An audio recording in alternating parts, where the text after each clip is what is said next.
Are you ready, Becky? Yep. Well, Tammy, yes. are you ready? Ready as you'll ever be? Yeah. Okay. Give me up. We're going with or without you. Good morning, everyone. Welcome to the Monday, December 8th, 2025 Lincoln County Board of Commissioners meeting. I'll begin today with a couple of announcements. The Lincoln County Board of Commissioners reserves the right to enter closed session at any time as necessary to discuss the agenda item before the board. We also reserve the right to take agenda items out of order for the convenience of parties involved. I'll begin today's meeting with a prayer. If you would all join me, please. Dear Father, we come together today with gratitude and reflection during this Christmas season. As we celebrate joy, hope, and peace, we ask for your guidance in our work for Lincoln County. Help our decisions to serve the people with wisdom and discernment. We lift up our public servants, the employees and officials who dedicate themselves daily to keeping our county healthy and strong. We give thanks for our first responders as they protect and serve with courage, for the men and women of our military whose sacrifices ensures our freedoms and securities. Bless our county, Lord, with unity, safety, and prosperity. May this season remind us of the importance of service, generosity, and caring for one another. In Jesus' name we pray. Amen.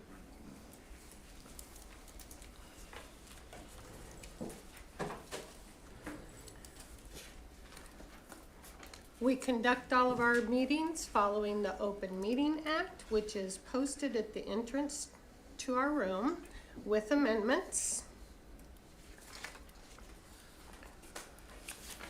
Our first order of business is to approve the meeting minutes from last week's meeting. Chair, I would move that we approve those minutes of the Lincoln County Board of Commissioners meeting held on December 1 of 2025.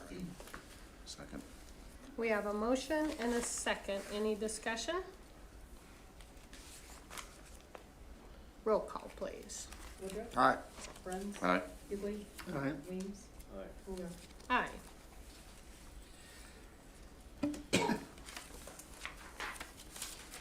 We are now at the public comment period. This is for members of the public to address the board on items not on the agenda. No action can be taken on the conversation, but it's a great way for people to bring concerns or agenda items that they would like to see added at a later period. We have no members of the public in our room, so I will move on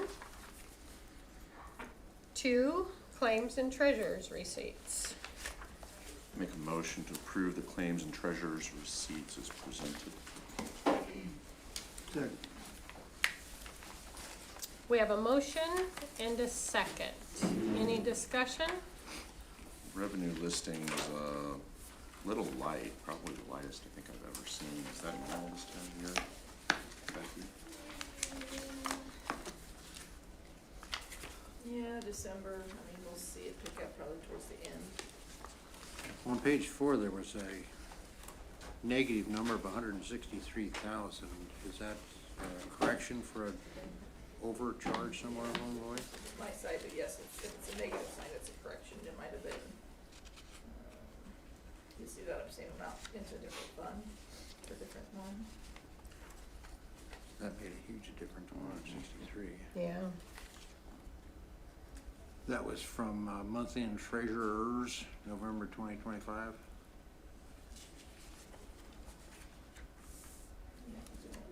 It's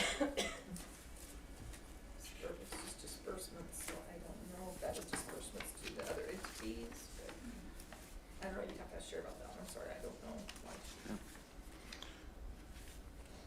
I don't know why that would be on the revenue, but shouldn't that be on? That's a correction, but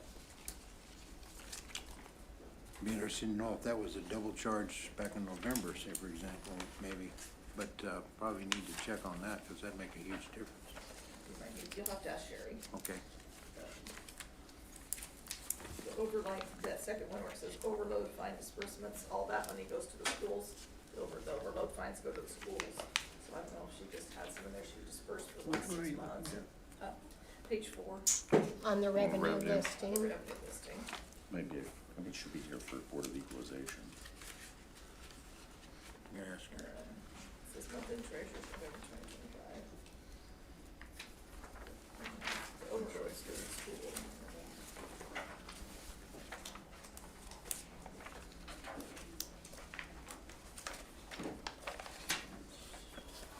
Just passing through the money probably, but I don't remember seeing a negative number either. And it's gotta be a correction or something. When Sherry comes down I later. don't think she'll be down. Well, could we ask her to come down? You can ask her to come down. I think that's fair. Yeah, let's ask her to come down, Becky, if you wanna give her a call. Okay. Is the treasurer supposed to be here for equalization? Oh, she has motor vehicle. I think by statute, she's supposed to be here. I don't know, they've always came if there's motors. The assessor does. There's lots of times that they're not in here, supposed to be. You have to ask her.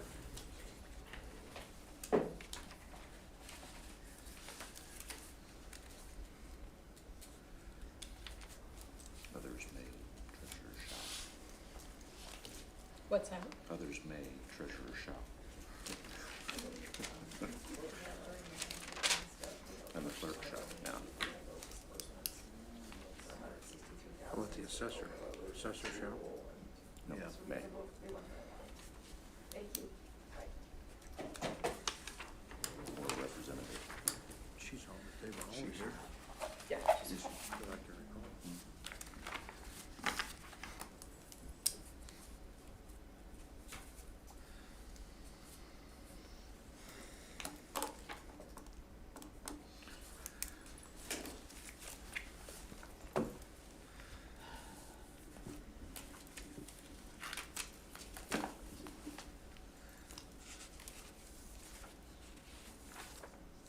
Good morning, Todd. Did you see the Crime Commission revenue for community connections on the, Interesting Is that article normal? in the paper. what they normally give them?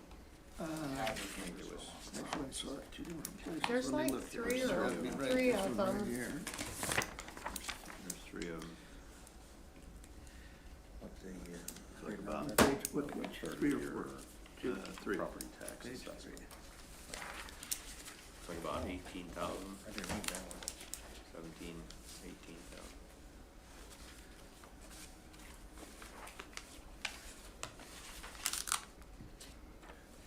Years of fiddling with it. Just a little over Legislature hasn't done it.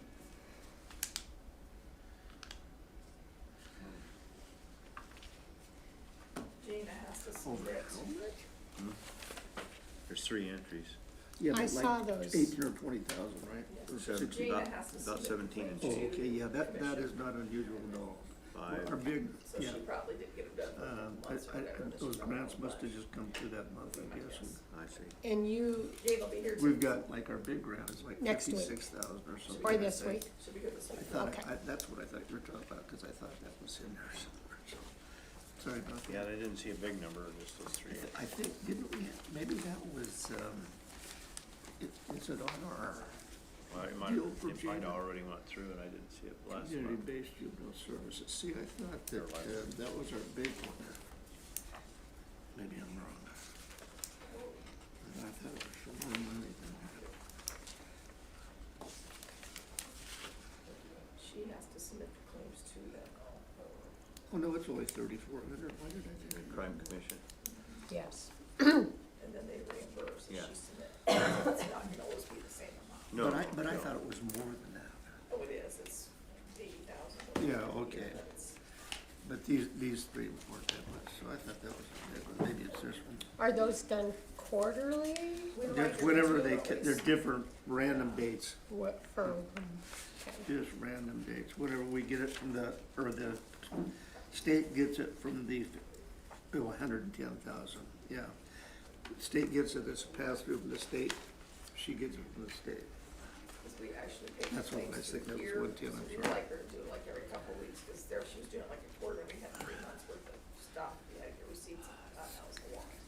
So we asked her to do it more often, but Sherry was on her way down. she's gonna be here at 15. Oh, okay, I thought she was coming right now. We'll just set that aside and ask her when she gets there. I'm sorry, I misunderstood. I thought we wanted her to do it then. Do have a motion in a second. Yes, please. We already have it. Yes, roll call, please. Oh, Bruns, Aye. Hughley, aye. Weems, Aye. Woodruff, All right. Wheeler. Aye. Set that one aside for her.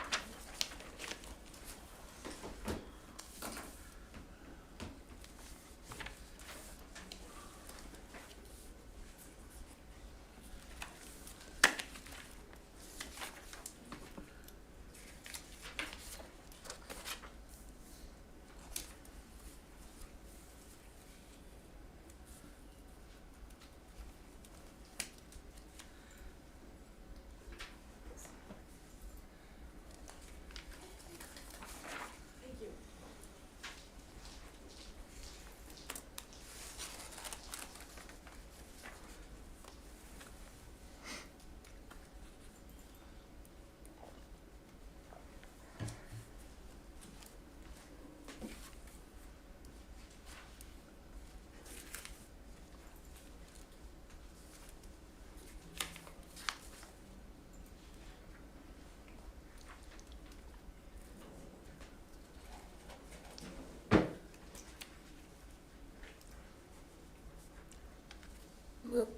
We're gonna go ahead and move on to receive and order file the fee report submitted by the clerk of district court and the register of deeds.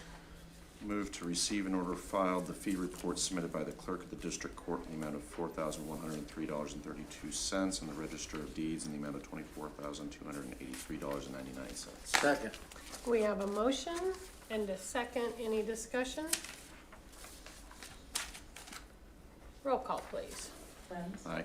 Woodruff, All right. Hughley, Aye. Weems, Aye. Wheeler. Aye.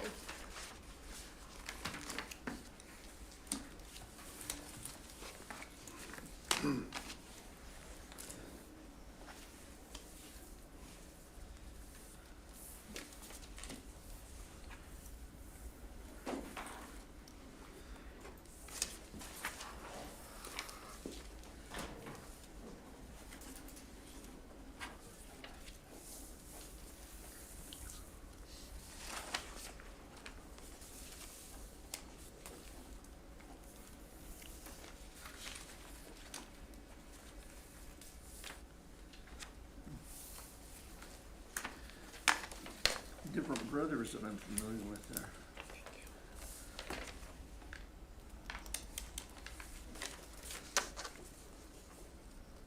Maybe Jim had branched out a little bit.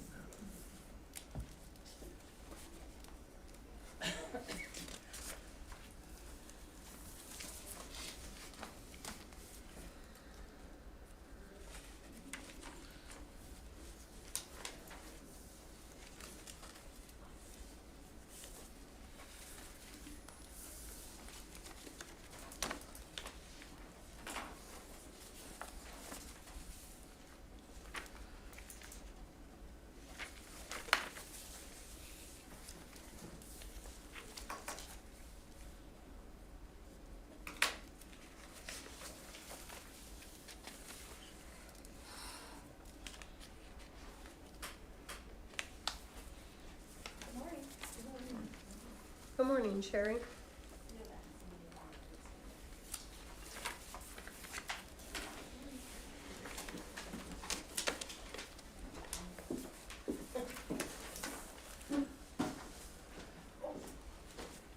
She's always trying to trick you.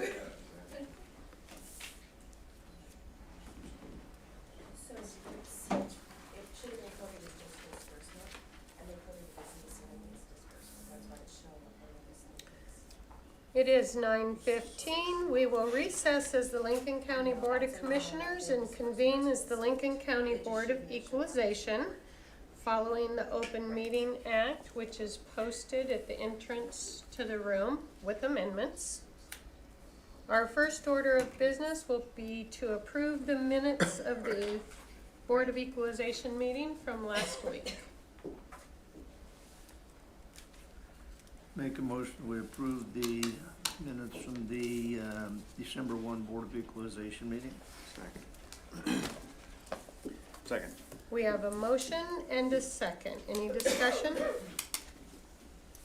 Roll call, please. Hughley, Aye. Weems, Aye. Bruns, Aye. Woodruff. Aye. Ward. Aye.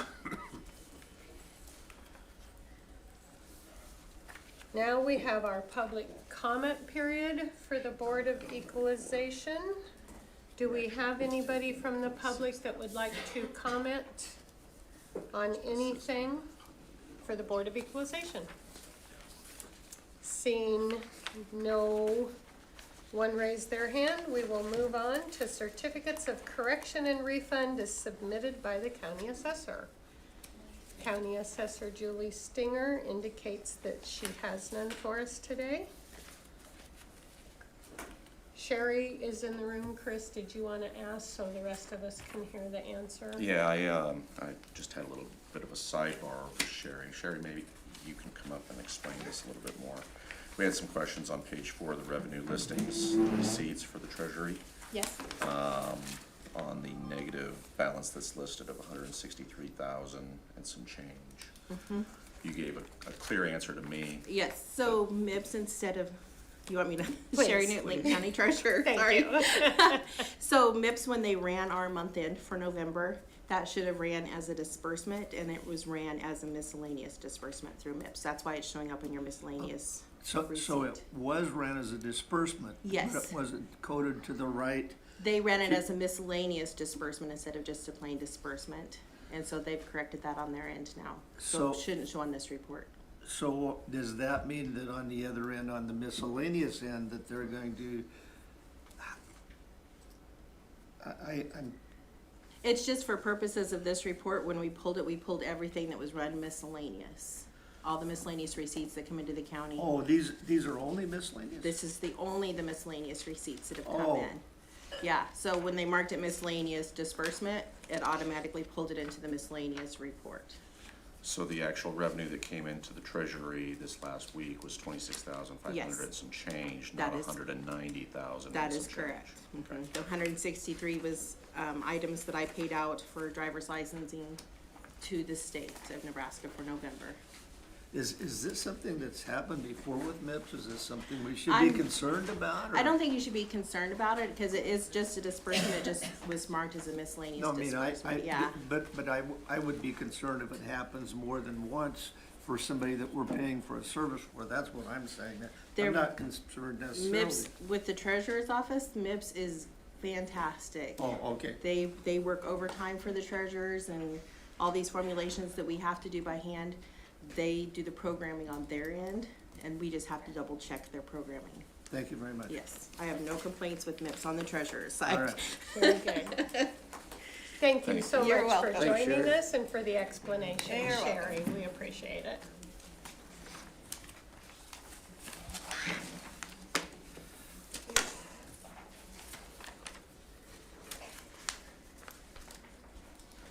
That is all for the Board of Equalization agenda. We will adjourn at 9:19 and reconvene as the Lincoln County Board of Commissioners.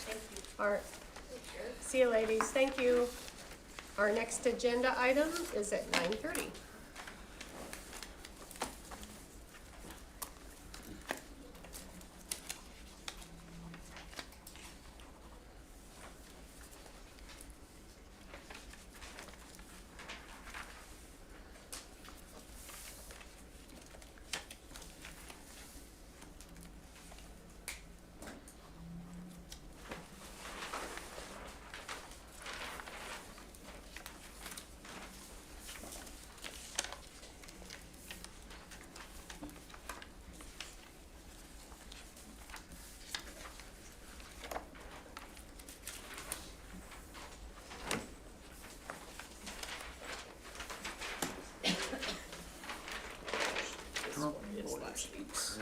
No, she has one for this week.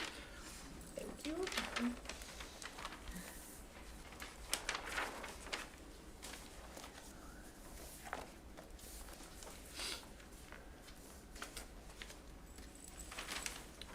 Thank you.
No, I got them there. I got them there. I just was unaware I had them.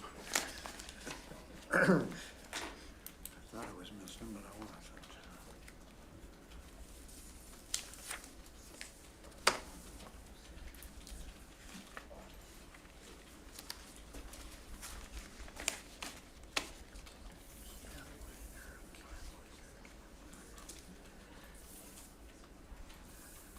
Just curious, what kind of can liner each would sell, like a can liner, CA can liner, they're about $45 a piece for the gel. They're actually $2 a piece. 220 counts, or probably those 3. Oh, 20 count, I'm sorry, I Times found it two. back, it said 2, I'm sorry, thank you, answers my question. Probably those great big 3 mil, Gotcha. 5-gallon trash can. I was, Those are the expensive. only thing I was gonna say is, that's probably, because they had book. I'm with you. All When trash when I cans. saw 2, I thought they were 45 each, but there's Right. 220 count, thank you. All trash can liners are not created equal. I'm with you there, okay.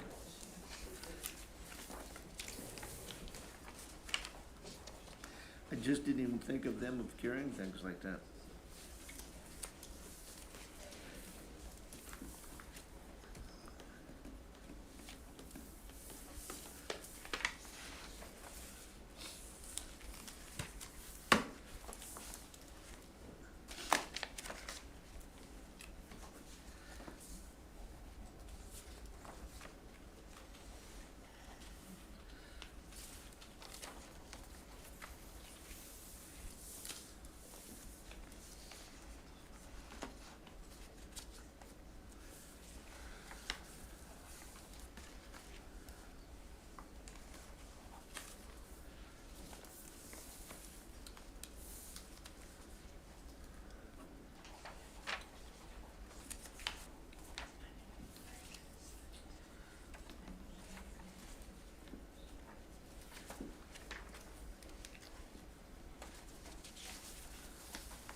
So As long as it- are they emailing it to who? Yeah, sometimes they email it, sometimes you gotta go on the portal and get it.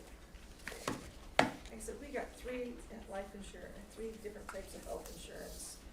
The HSA, the FSA, the health reimbursement account, it's just, so they went to a new program, or they updated the program in July. So getting the billings all straightened around, it's taking some time. Yeah, but I don't like the idea of us having to go into a portal and download Most of them things. we do anymore. Really?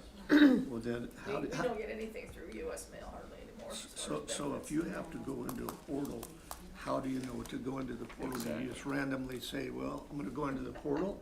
Well, yeah, pretty much. Well, but They I said that understand they- where you're they coming I try from. to see where, like, Yeah, and it's like, which email do they send it to, Cheryl's or Heidi's So or mine? we- or- that's my, That's that's something- my Yeah. that's concern. something that probably should be worked out. Yeah. You know what I mean? What we have now is called payroll desk. Payroll desk, everything should be going to the payroll desk But email, from who? from everybody, all our vendors for the benefits. But my point is, if it goes to your payroll desk on time, right? There's somebody, but I understand where Chris is coming from. I mean, we're not supposed to pay bills after a certain 90 days. I get that. So I'm wondering if it's something that, does it click up on the computer automatically? You might check. They're usually, we get so many emails saying this is ready, or this is ready, or this is ready, so it's like, But I mean, it's somebody, say, oh, it's just another email. well, and there's a clerk email too, which Nicole and I can get into, so we're trying to streamline it. The biggest problem we had when I came back last year was it went to personal emails, like whoever's at that payroll desk, it was that person's name. So that's why we're trying to get this all, that's why we did payroll desk, so everything goes to that. Yeah. Everybody that needs to be able to get into that account, get in there and look. Cause we have payroll for time and attendance, and we have payroll desk for all the other benefits. Which that's So what we're it working on it, you- trying to get it. It should be that way there's multiple eyes on things. Yes, that's my point. Checks and Cannot keep balances on the stuff. personal emails. Some still went to Sarah, some went to, just went to different emails. We had that same issue with building and grounds when there was the transition between Jeff and Booker, was a lot of the vendors were sending instead of a centralized And I get a email. lot of stuff for building and grounds. Yeah. Nebraska it is. Fire and Safety, the elevator stuff, all that, it just comes in an email to me, cause they only have a big account. It is 9:30. The agenda item before us is discuss and consider authorizing the chair to sign the Nebraska Crime Commission fiscal year 2027 community-based juvenile services aid application. Good morning. Good morning. Morning. Ladies, if you'd like to sign in on the roster and announce yourselves along with your title for the record. Oh, good morning. Am I live? Yeah, you are. Okay, You are very live. good. Good morning. Thank you for your time and seeing us. I dragged with me this morning Amanda. She's of course the chair for the community planning team. So again, thanks for your time and patience with our presentation. Jana Schaaf, Community Connections. Amanda Spikert, Public Defender's Office. So if we could please, we'll begin with taking a look at the it's hard to say that, 26, 27, fiscal year, feels like a million years out. Juvenile-based services grant that we have continually been in front of you to request your approval for, and Amanda can take it from here. All right, thanks. So the amount we received this year potentially is $110,802. We have two main programs. That's the juvenile diversion and that's family skill building. That changed a little from last year's grant, as they're not asking for money for the JAC program and a couple other ones. Those have been self-funded. So we're just doing the diversion. And then we have our school support specialist, and that works with our schools. Both of these programs are there to prevent kids from coming into the juvenile justice system, trying to catch it earlier and hopefully prevent anyone from having to enter the court system. And then we have our two areas that help basically Jana does a lot of work on this stuff, and so that's just the amount they allow us to administrate the grants. Any questions that you guys have? So on the,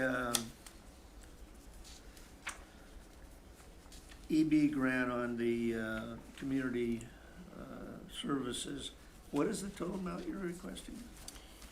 The amount that, we have been allocated Right. for this fiscal year of 2027 is 110,802. It's Yeah, gone and down. I see that on there, but I thought I heard you say it, you know, I apologize. That's okay. That somebody wasn't requesting that or doing that this year, so what, it seemed like explain. The amounts have gone down consistently, and so as part of that, you know, the ultimate goal is they want you to self-fund these programs, that you get this community gotcha. grant That's and they what- want yeah, the county to pick it up, et cetera. Due to some of that and the nature of the reporting, Family Service Building has been able to, the money we used to allocate to go towards the JAC program, which is another diversion program that's a little more intensive, it's our juvenile assessment center. We have been able to self-fund that through other means. And so since the grant was lower, we split them between basically the juvenile diversion and our school support specialists, where we need the money the most right now, So since the we're still- amounts are lower. So, I get the 110, but isn't that what we got last year? It wasn't like 113 or 120, if I'm not mistaken. A little higher. was I just don't Yeah. Grand up from remember. there. How much Yeah. was it? A few thousand more. Oh, I was Yeah. gonna say it wasn't much, because I sat No. on that committee, so, okay, a few thousand, okay. Yeah. Thank you. There's some wisdom too, just in kind of centralizing things a little bit. As with any grant, of course, there's a pretty high reporting burden. And so if we have programs, just 2 programs requesting the funds, that Gotcha. decreases the Super. burdensome, laborious, if you will, reporting. Sounds like that's a very smart way to maximize the program allowances and reduce the hours you guys are putting into just filling out paperwork instead of working with children. Precisely. Trying to work smarter. Yes, absolutely. Ready? Do you guys have anything else you'd like to add? Any information that you feel we should be aware of I don't think so on this on grant. this one? Okay, very good. Yes, Commissioner Woodruff? It'd be my motion to authorize the chair to sign the Nebraska Crime Commission fiscal year 2027 community-based juvenile services aid application. Second. We have a motion and a second. Any other discussion? Roll call, please. Woodruff, All right. Bruns, Aye. Hughley, I, Weems, Aye. Fuller. Aye. Appreciate the work you do. As Do we always. have the original here, or, there we go. There's one signature on that page, right? Yes, please, thank you. That seems like only one signature, so you always have like 12. I think it's changed over time. Yeah, they keep Fewer. changing They're, everything. they're streamlining that also. Mhm. Very good. So Nice we- to see that- that that's- happen once in a that one will while. Be this one, next one. yeah. So, that's the next one.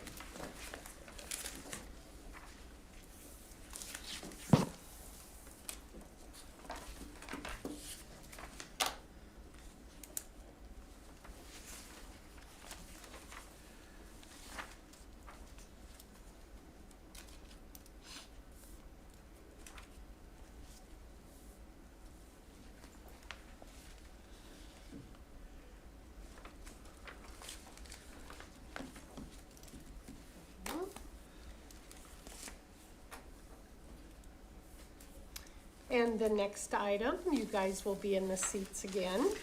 Discuss and consider authorizing the chair to sign the 2025 Community-Based Juvenile Services Aid Alternative to Detention Form. So this is a bit of a novel circumstance. We've not done this necessarily before, and we're before you because it's required that we have the county board signature. The Nebraska Crime Commission came out to visit the Nebraska Youth Center, and that's the facility that holds the diversion program. And in doing so, they monitored that there was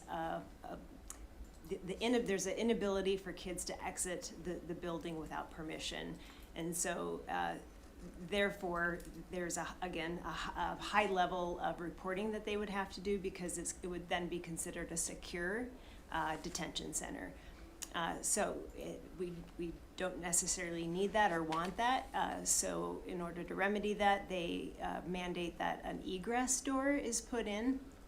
And that was a fairly expensive door to the tune of $3,420.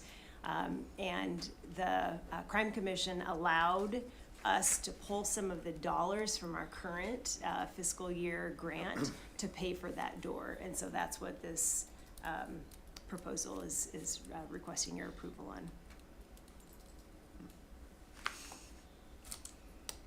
How much was the door? Pretty good door. $3,420. That's right, I know the exact door you're $420. talking about, the one on the north side. How So much that- was the door and how much was installation? That was, as I learned from Sarah Johnson, the president over there, that is purely for the door. That's not installation. They're taking that on their own, so. Wow.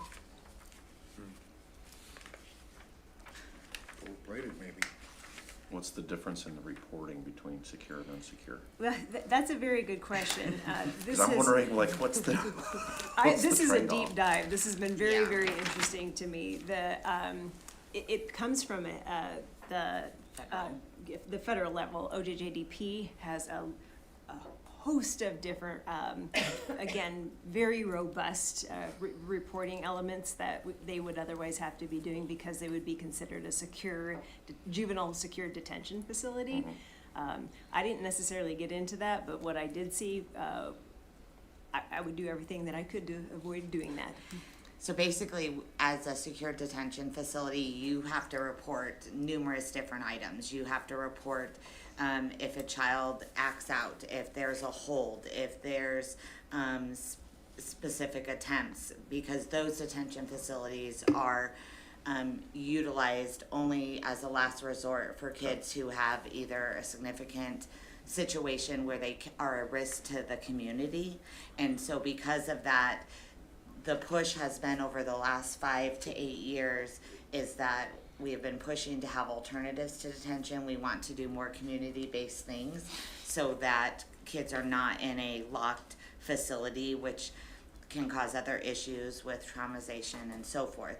And so based on that, they have really strengthened all the requirements and the staffing requirements, who's allowed, who's not allowed to be at those facilities, et cetera, in order to make sure, one, that they're appropriate for children, and then two, so that things are being done as they should be. I'm sure you guys have seen some stuff in the news about YRTC and some other things that we have been dealing with on the court level. Yeah. And so it's been very frustrating. So in order for that, the federal government then requires so many more things, and that's not what our facility is.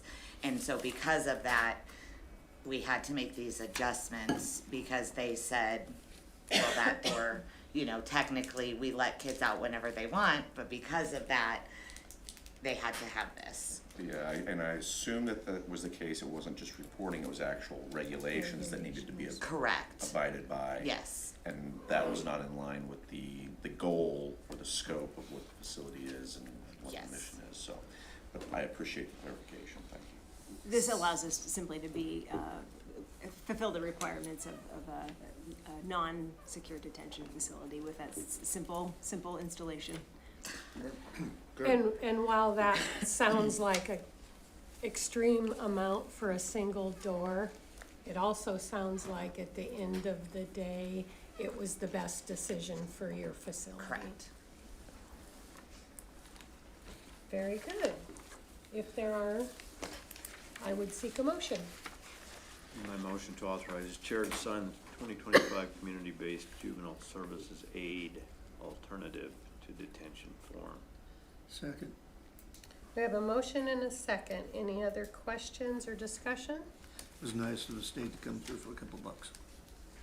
Yes, it's nice that you were allowed to pay for it out of grant fund you already had, rather than having to seek another option, so, And the door's already been done? Not yet. Not yet? very good. We have a timeline of July 1.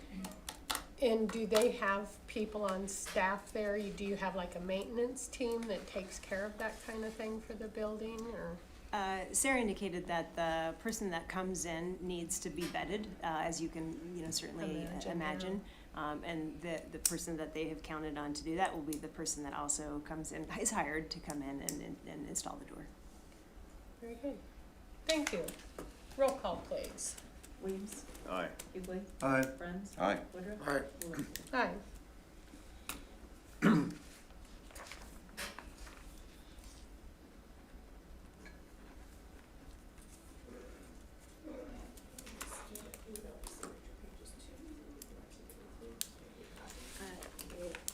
Whatever's easiest for you. Okay.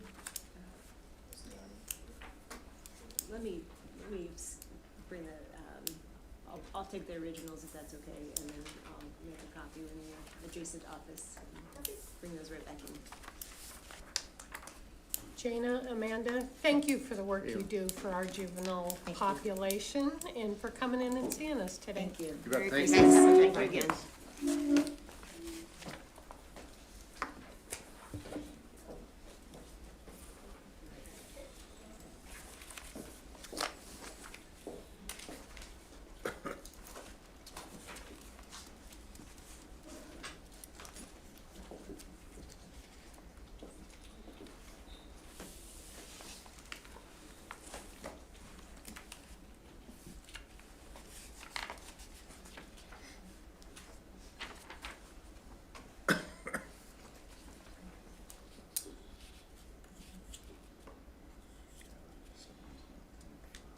Huh? I guess I'm not familiar.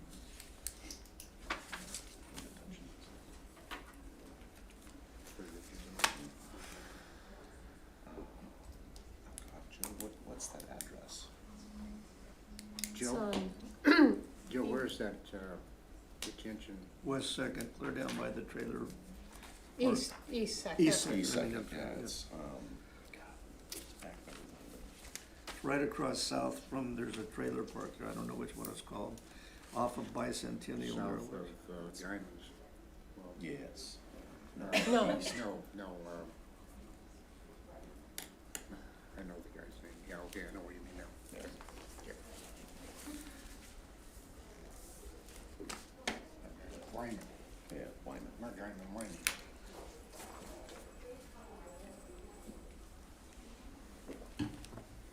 It is 9:45.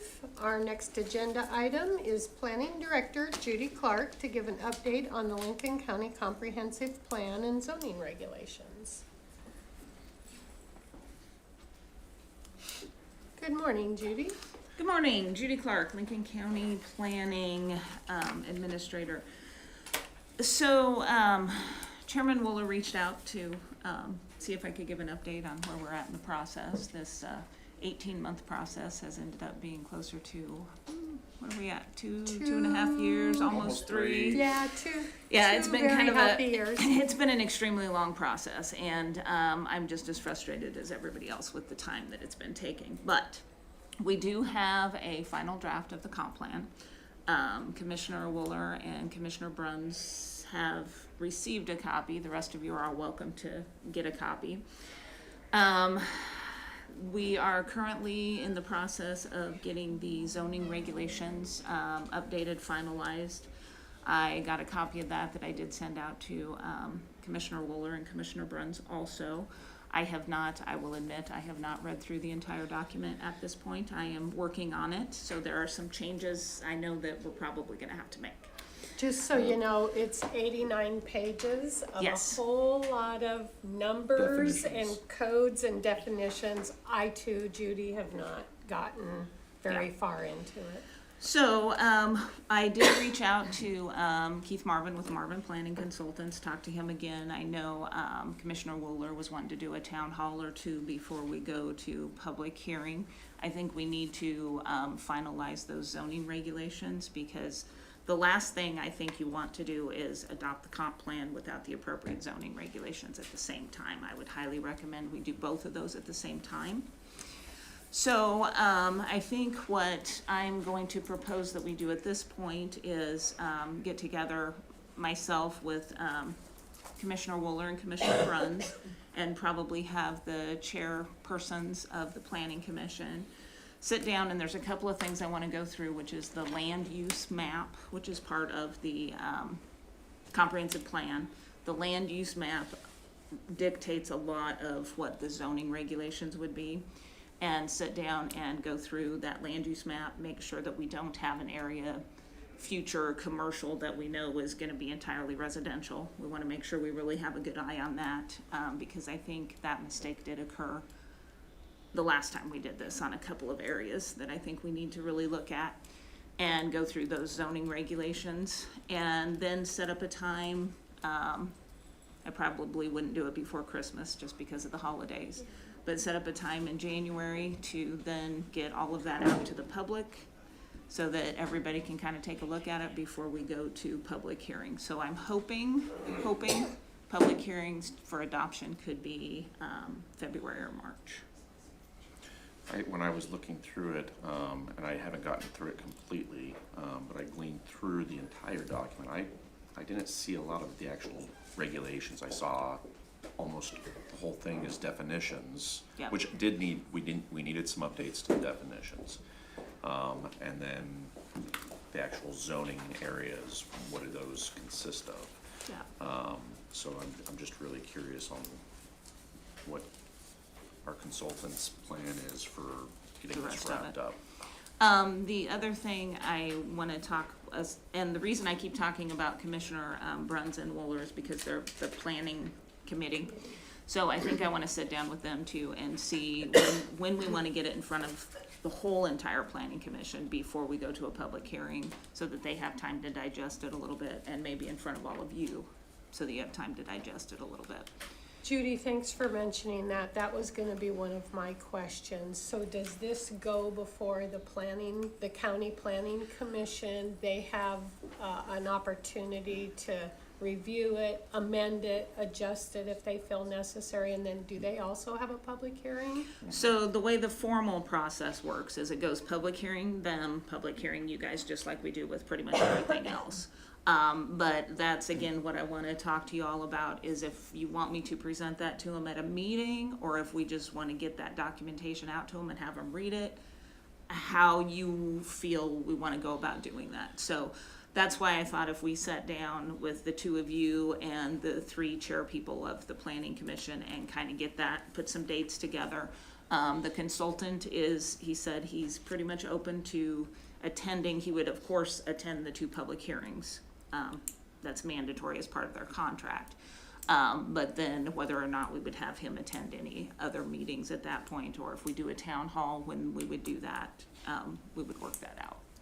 Judy, back to Chris's question, I think what he was saying is, I believe, didn't see a lot of the regulations himself.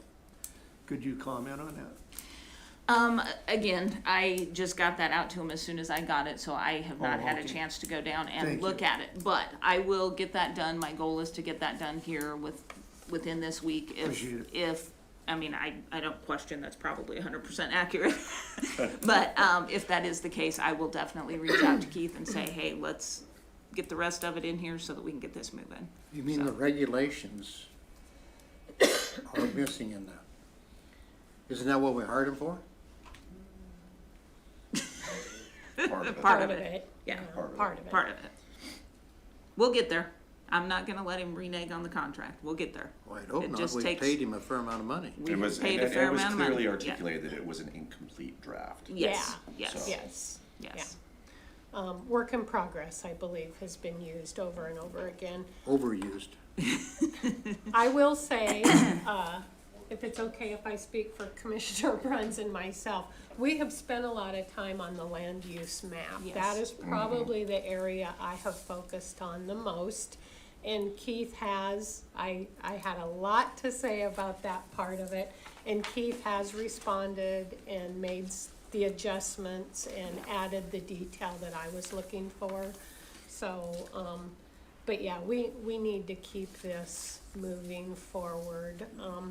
I did participate in a phone call last week about the shot clock legislation that's coming back. It was in the legislation the last session. It's coming back this session.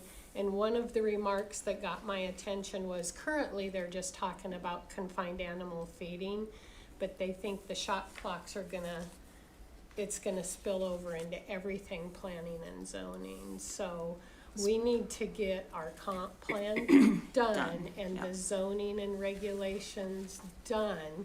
So if that does pass in this next session, we're ready to go, because I feel like right now a shot clock for us isn't something we can even do because we don't have our comp plan done. Yeah.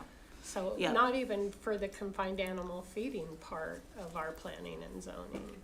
Well, we could work off the old regulations, and honestly, we're typically pretty good and we can meet that deadline. I just have this fear of having something tabled and then we're gonna be behind the ball with that. So Yeah. we've really gotta get the planning commission and the commissioners on the same page with a lot of this stuff. So I will reach out to both Commissioner Bruns and Wooler this week and the three chairmen of the planning commission. We'll see if we can get a date put together that we can sit down and kind of, I really wanna make sure that land use map is up to date and going in the way we need it, and that the zoning regulations are gonna match that. This is, I mean, just get it scheduled with them and Michaela, because this is a priority for me, so I'll be flexible with it. Okay.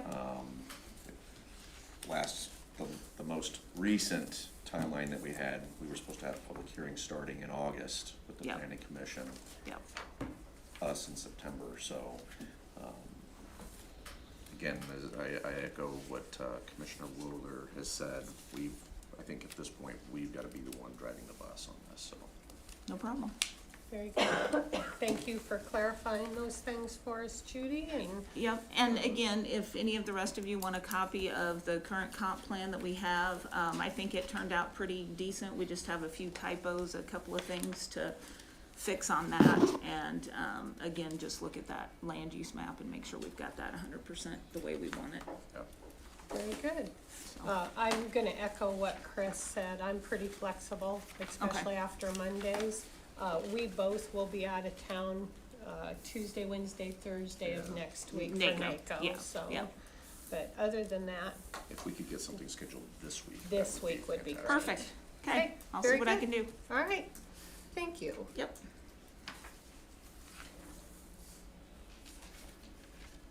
Our next item is at 10 o'clock.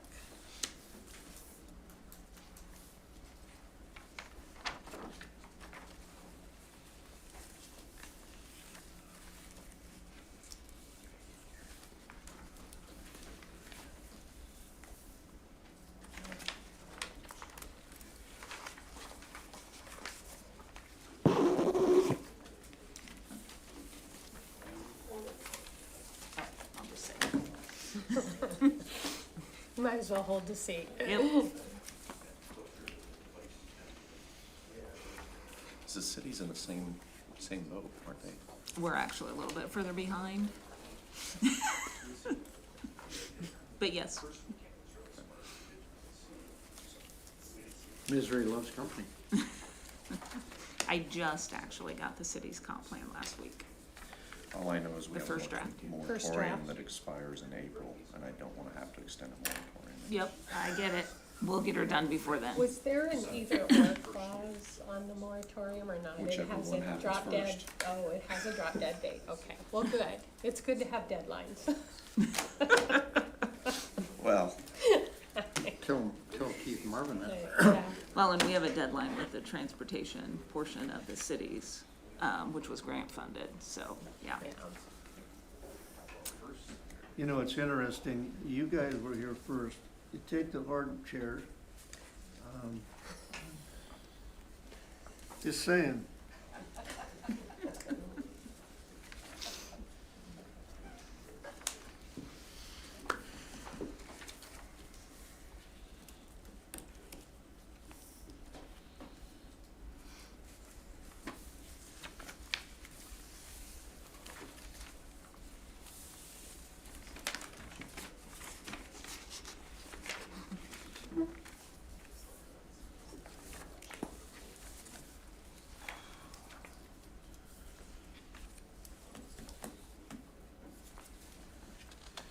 May make sense, because I think, have you passed the final draft to the planning commission, Bobby? What was that, Have sorry? you passed the final draft of the comp plan? I haven't done anything I with get a that. kick out of That's some of No. such a these, sizable from one, document, but I two, wonder three, if maybe four, we should five, get that out six, there, that way to they just have time one, to two, digest it. three, to one, two, three, four, five. And that's kind of why I wanted to meet, so that we could decide how we wanted to do that. That makes I sense. wanna make sure that the land use map is good before we get that out. Yeah. I was gonna take my last draft and the current draft and compare to make sure that the corrections and additions that I had sent down, and I haven't got all the way through it yet. So there wasn't a lot, but I just wanna make sure.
It's absurd. It is 10 a.m. The item before us is discuss and consider an application by Randy and Sherilyn Ayers for Ayers First subdivision located at 8184 South Buffalo Road in an R2 Urban Estates District on property described as part of the east half of Section 31, Township 13 North, Range 30 West of the 6th Prime Meridian, Lincoln County, Nebraska. Okay, Judy Clark, Lincoln County Planning. Again, what you should see in front of you is a preliminary and a final plat for Ayers subdivision. There is an existing home site with a number of outbuildings. What the property owner is looking at doing is the north, they're just essentially splitting the property in half. The north portion of the property, they would retain the current residential structure. And what they are looking at doing is eventually selling that and then building their own new home on the south portion of the property. So essentially, it's just a lot split. Planning staff has no objection to the subdivision. It is in conformance with the comp plan and the zoning and subdivision regulations. Judy, on the map that I'm looking at, shows structures that would be, before the lot split, would be on either side of the split. That is correct. They wanted to retain the outbuilding on that south parcel.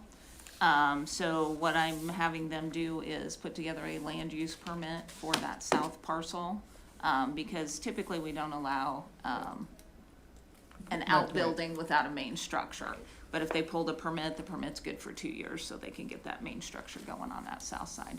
And I can, if it makes everybody feel better, I can hold filing this until they get that permit. No, I just questions, I'm not trying to hold anything up. It shows structure on the north, structure on the south, but the structure on the south is a new, proposed new structure? The one on the south is existing, it's an outbuilding, so it would be like their barn. And on that, also on that south one, then they are going to pull a new permit for a residential structure.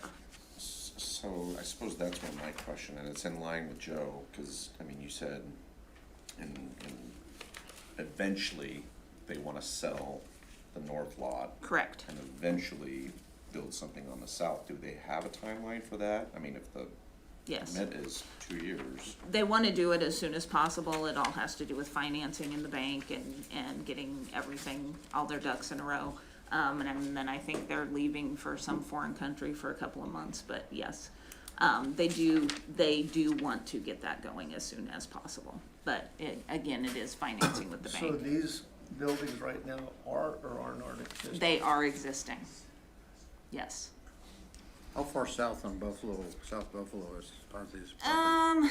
If you look on the map in the south, in the lower left-hand side, you can see it's pretty much right before you get to, North Lake Road. So just about where South Buffalo Bill ends, Yep, and then you have to turn east or west to go around the lake. it's a little Been bit there, north but of that. just about is how much?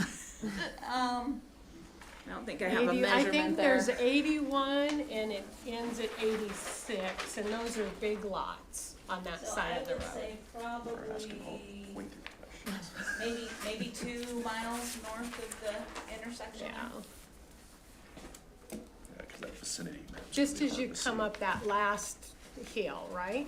There's a bigger one, if you wanna look at it, it's easier to see. Yeah, that might We can't see the vicinity map, so. Oh, is it black? Great. There you go. Oh, it's right, yeah, north of that first pivot.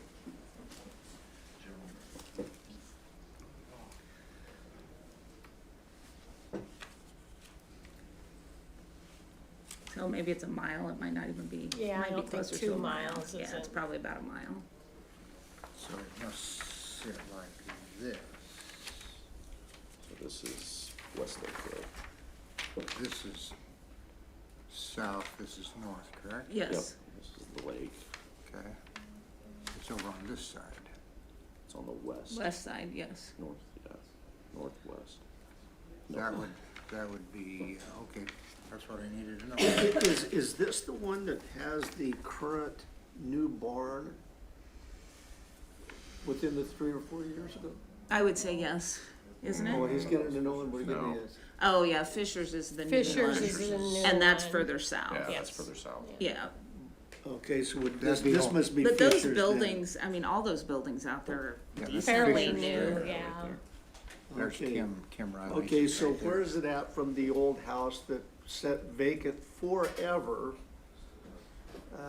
Always had the sheriff was out there, had gun break-ins forever because the guy stored guns there. Kirkland, Kirkland's, Carl Kirkland. yeah. Boy, I could not tell you that. It would be south of Kirkland's, Yeah, Kirkland's is north back of of the Fisher's. Historical. Okay, in knowledge between right those of two, the state, okay. I was just gonna say. Is it this, there's a place that goes, they have horses, they keep horses there and goes down the hill real steep, is that it? Is that the, I think it's north of that. okay, north of that, I think so. all right. Sounds good. You say planning staff has no objections to us splitting something off and having a parcel that just has the outbuildings, because you're confident. I am confident that they will do that, and I will probably, even if you don't tell me to, I'm probably gonna hold filing this until I have that in my hands. My preference would be we hold filing it. No problem. I have absolutely no problem That's with just that. me, though, I'm one of 5. Has that property been for sale for a while? No, no, it's, they have not put a for sale sign on there at all. That would kind of lead to me supporting, now let's wait until we got a permit still. Makes sense. Thank you for this helps a whole lot. Yep, no problem.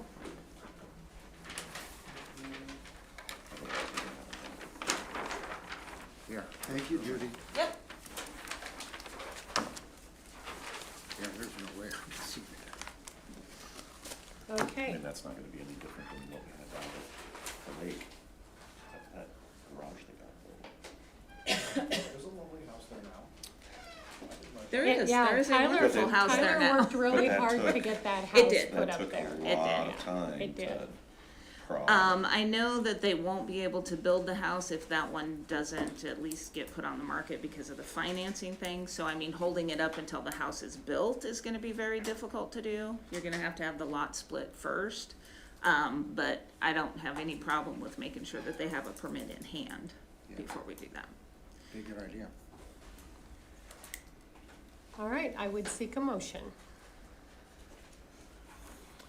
I would move to approve the Ayers first subdivision as presented by Judy Clark. Second. We have a motion and a second. Any other discussion? Roll call, please. Weems, Aye. Woodruff, All right. Hughley, Aye. Bruns, Aye. Wheeler. Aye.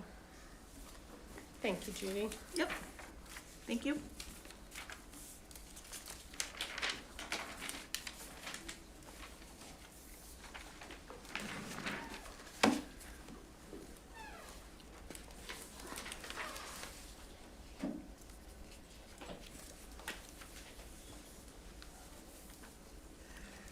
That's just my ears, but did you hear that squeak? Yeah. It's a little weak for now.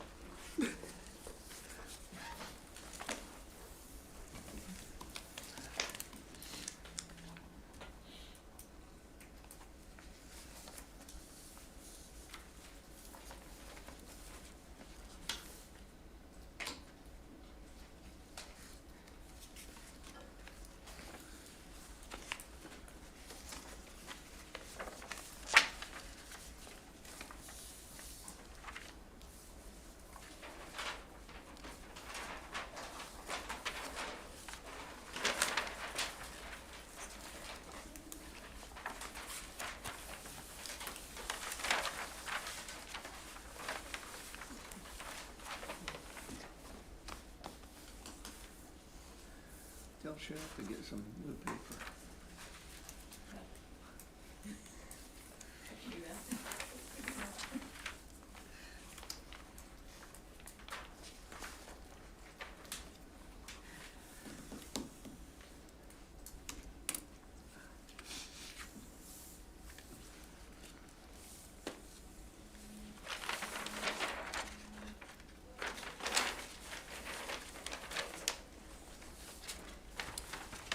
It is 10:10. The item before us is discuss and consider resolution number 2025-33, authorizing the chair to sign the year-end certification of County Highway Superintendent 2025.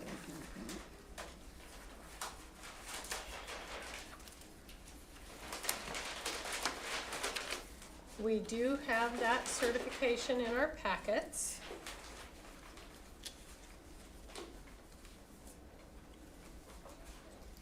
And do I read that correct, that you now have the License A. Class A license?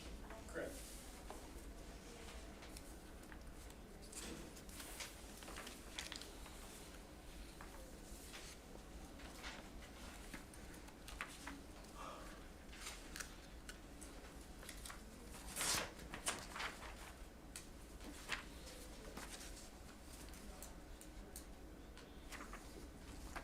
Looks like we gotta have it So- done by December 31. This is, the purpose of this document's routine, we do it every year, but they need, the state needs this in order for grant funding, isn't that correct? Correct. Just to show that we're complying with requirements for the funding that we rely on. Madam Chair, I move that, we approve and authorize your signature on resolution number 2025-33, authorizing appropriate signatures on the year-end certification of the county highway superintendent for 2025. And Commissioner, it's, the first one is for all of our signatures. Yeah, first page is for everyone. to sign, and the second page is the That's chair what he, only. that's what he said. And approve appropriate signatures. Yeah, but you said authorize her to sign the resolution. We all And signed the appropriate. And resolution. appropriate other signatures. Very good. Oh, We have clarification on signatures. Did anybody Did second we that? have a second? Second. Commissioner Weems seconded the motion. Any other discussion? Roll call, please. Bruns, Aye. Weems, Aye. Hughley, all right, Woodruff, All right, Wheeler. Aye.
sure.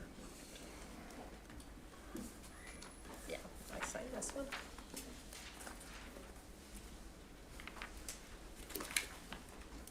Charles Rossi. Thank you, sir.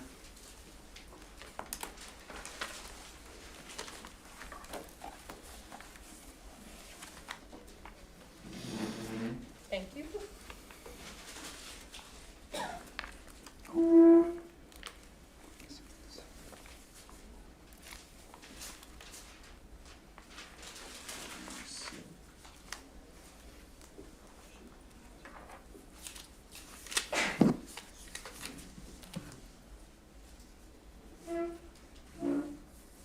Okay, right there. There is two.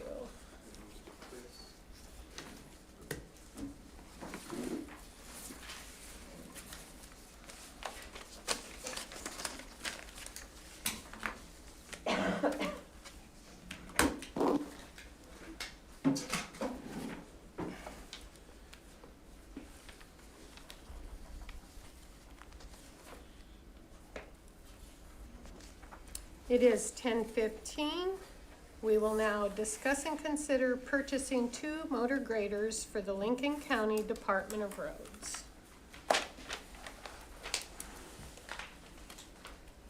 Good morning, Jason Schultz, Lincoln County Highway Superintendent. Brian Ross, Lincoln County Deputy Highway Superintendent. Good morning again, gentlemen. So we have solicited pricing for our motor grader program for this year. And we are here to publicly read those. So I guess we'll begin with that first, starting with the Murphy bid that was received on 12/2 at 10:41 a.m. So this was for 2 motor graders with trade allowances.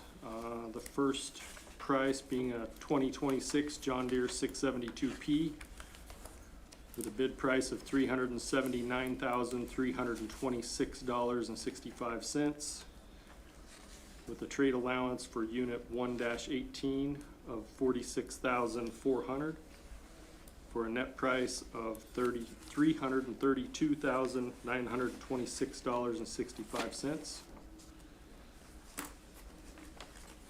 Bid number 2 from Murphy Tractor was a 2026 John Deere 672P.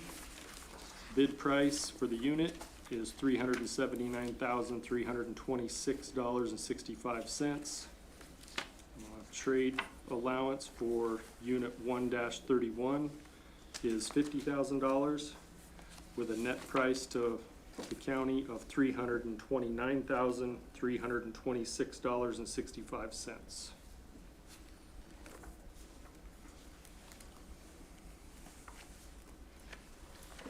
The next one will be from NMC. And this pricing was received on 12/3 at 9:25 a.m. And all these, we did open them in my office with the roads commissioners there as well to do our initial open and review. So NMC's bid number 1 is a 2025 Cat 140 all-wheel drive. List price of $372,800. Less the trade of 1-31 of $50,050 for a net price of $322,750. Bid number 2 from NMC is a 2025 Cat 140 all-wheel drive. List price of $372,800. Trade allowance of 1-18 of $39,200 for a net price of $333,600.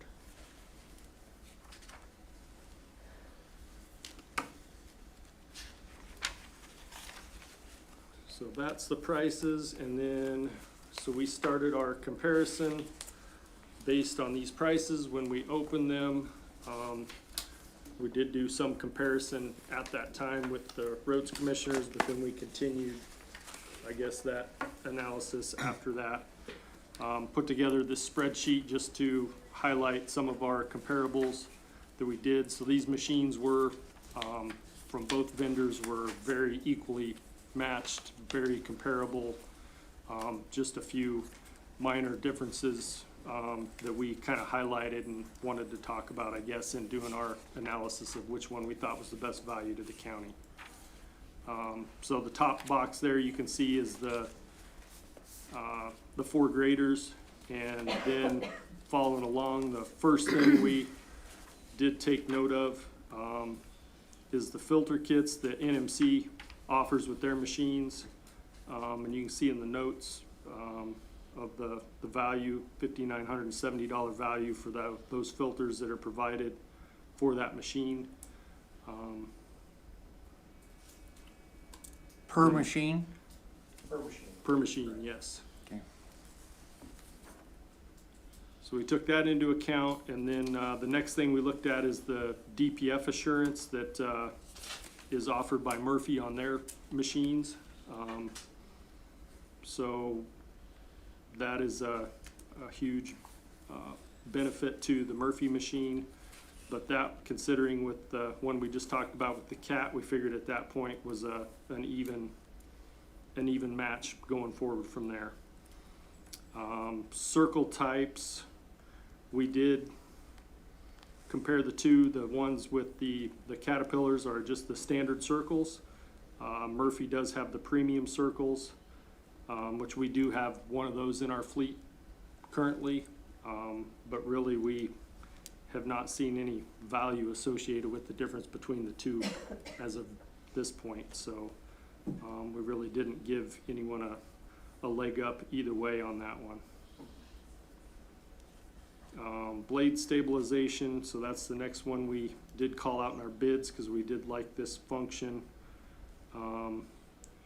And come to find out through this process that that is not offered by Murphy on the John Deere on the 672Ps. But what that does is it enables the operator to maintain a speed, and then it adjusts the engine speed to get rid of any kind of bouncing or scalloping that as they're going along, and it automatically adjusts that for the operator to kind of keep them at maximum speed, and they don't have to slow down to get rid of that bounce. So really a good feature that we were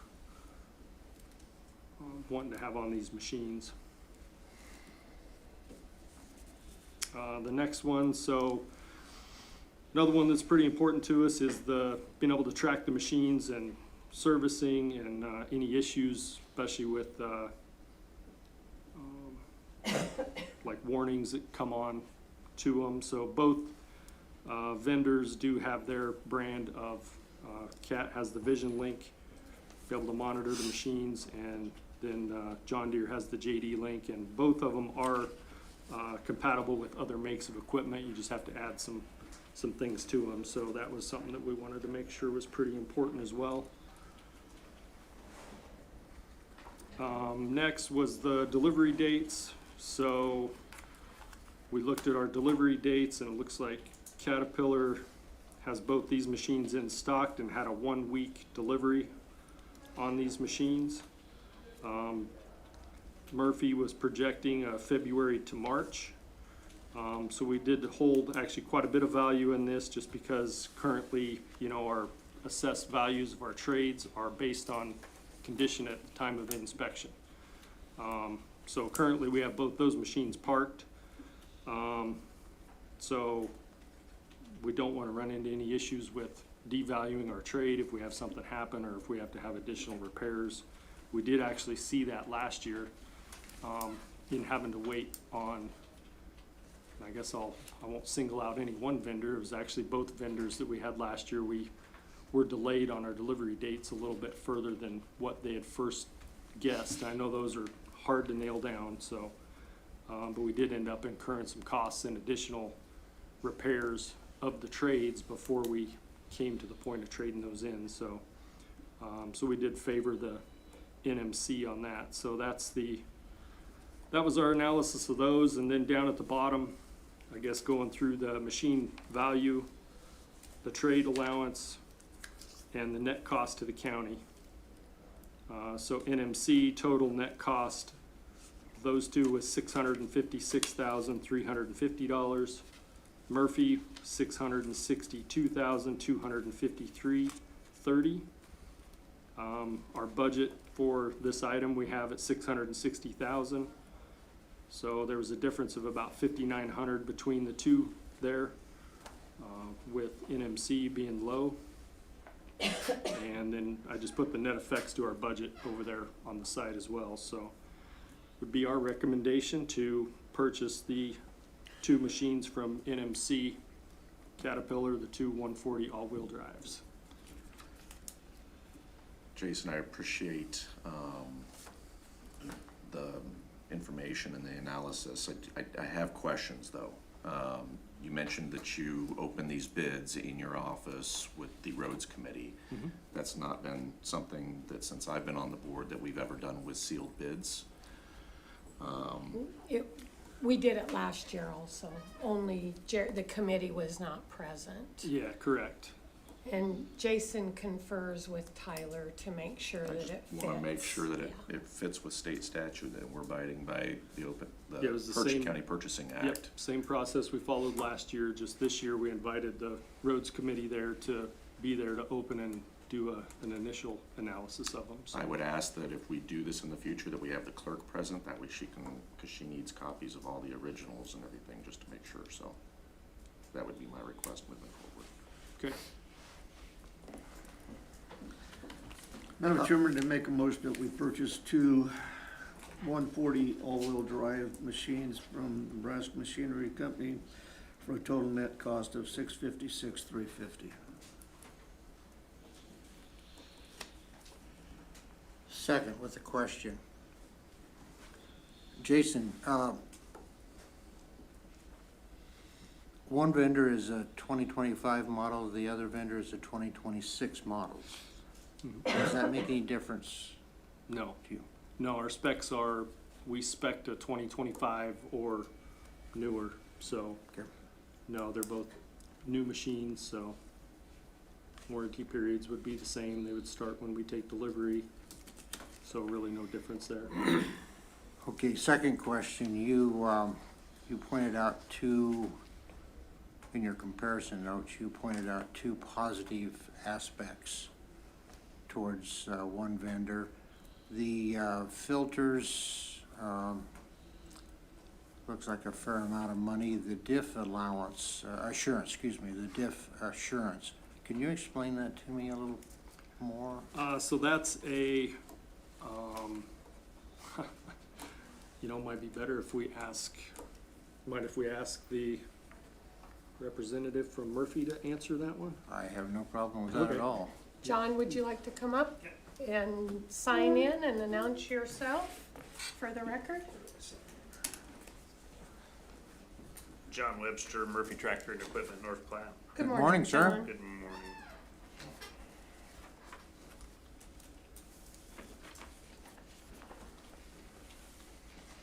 So the DPF insurance program, what that does is Deere has a program on their machines, that if there's an issue with the DPF system, that they will, for the 5 years or 10,000 hours, that item will be replaced.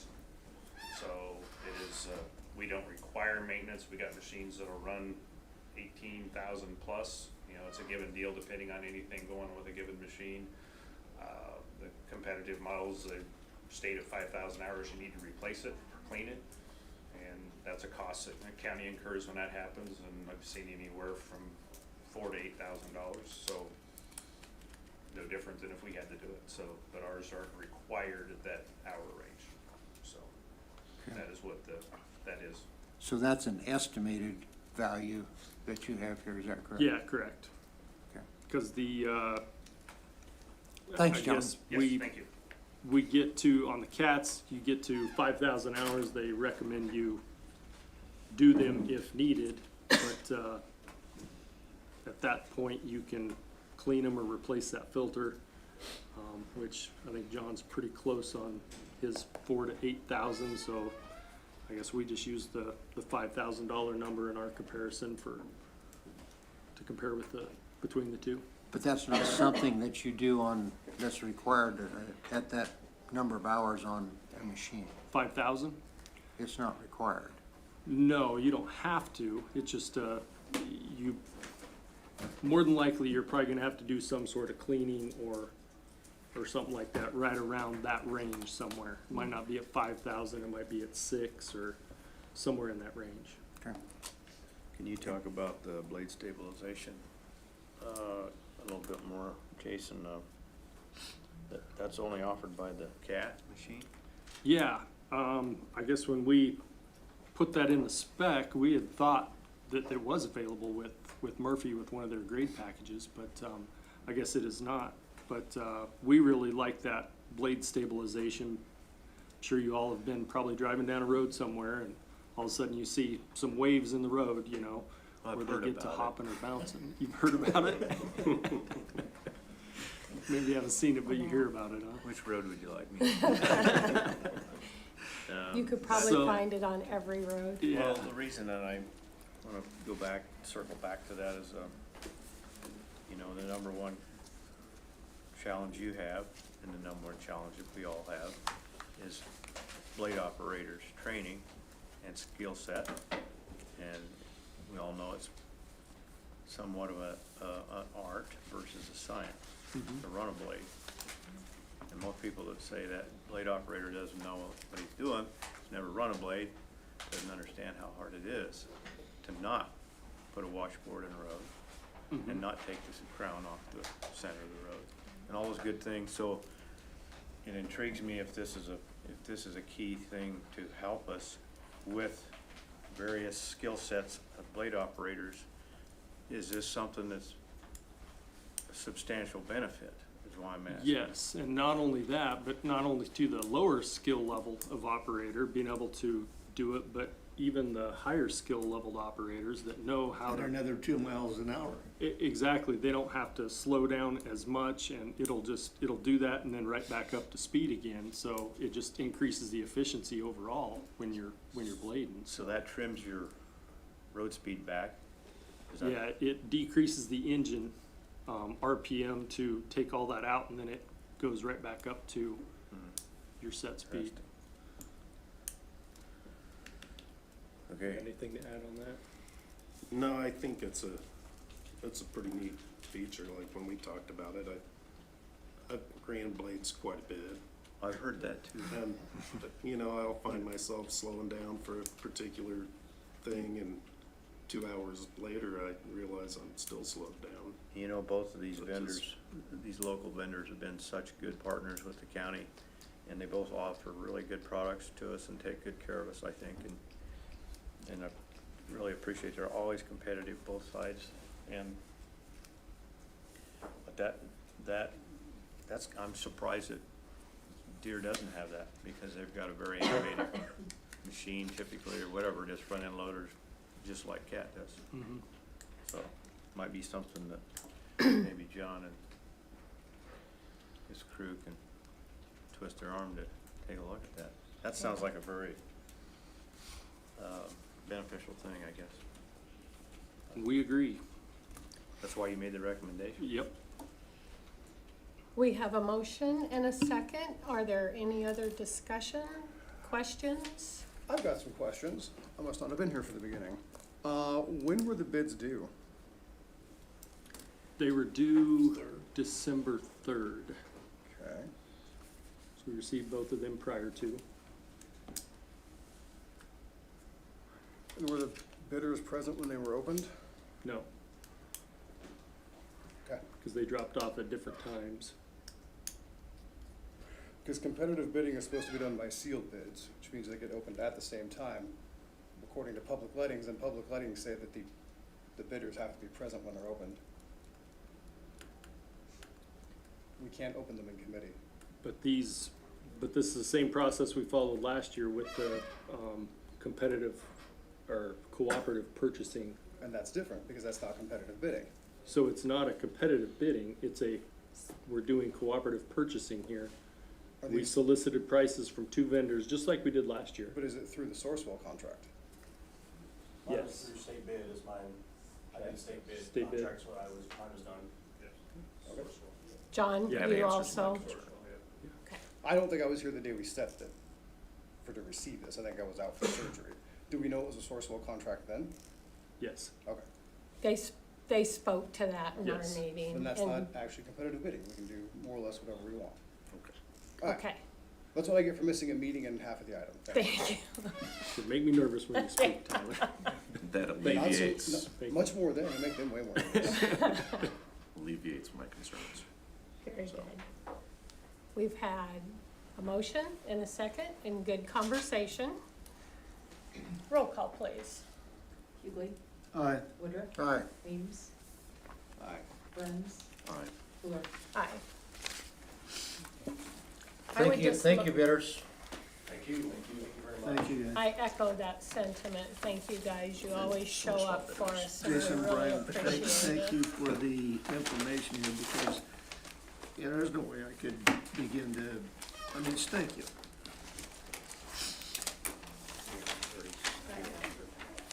You got it. I actually have copies for you too, Becky. It's very efficient. Uh, Yes, John asked if he can address the board. So John, go ahead and come back up. You've already signed in, but Yep. please announce yourself again. John Webster, Murphy Tractor. Just touching on what he was talking about on it. Is there any possibility that Greg and I could be there when you guys open the bids and discuss it, to answer questions and that type of thing? I think that would be appropriate. Absolutely. It's more than Jason? appropriate. Is everybody okay with that? Yeah, I guess I would. Just Yeah. have a time set, just like we do it here, and, Transparency is important, I think. but I mean, as far as, like I said, there's questions in that way, and there's not a lot of discussion that goes on at this point in time when you make the resolution, so if it's possible, that'd be great. We can accommodate that for sure. Cool. Thank you for Very your time. good. Thank you, guys. See ya.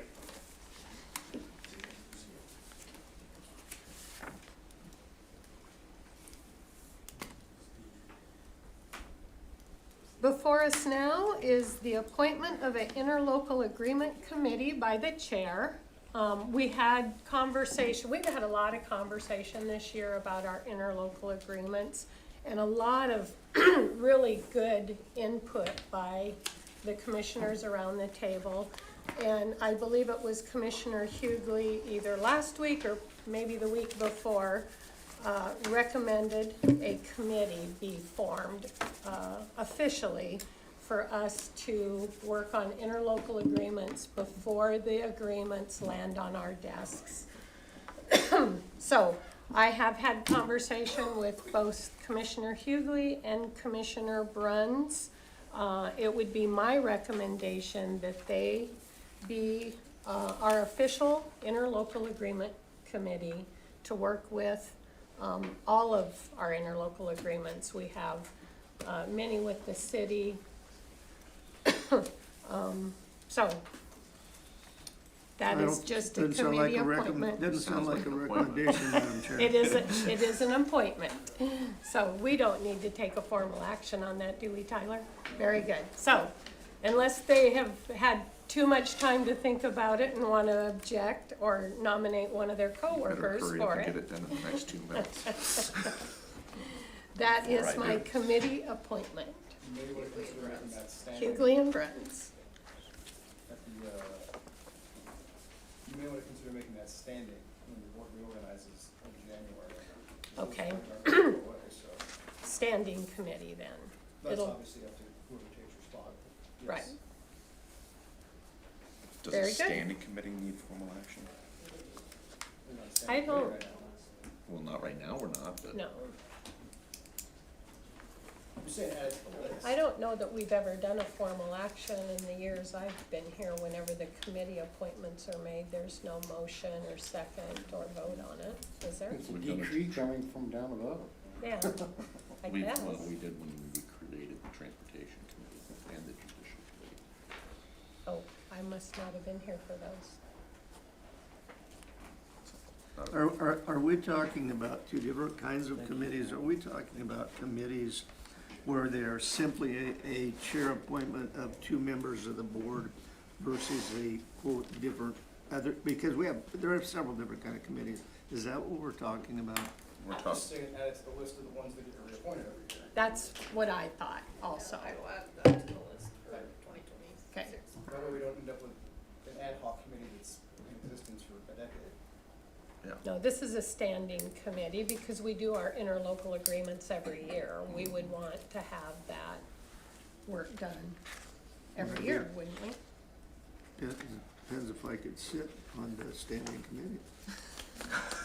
You could stand on the standing committee or you can sit on the standing committee. Very good.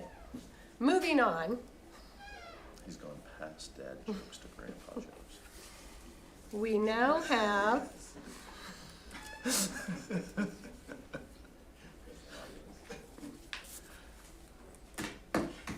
I'm updating my Really got notes here. frustrated there, didn't I? Yep. We are now at receive this study on Vieira Avenue from the Lincoln County Highway Superintendent.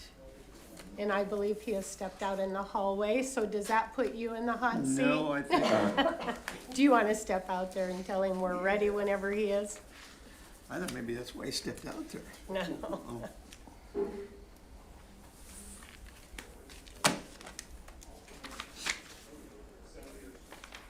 Thanks, guys.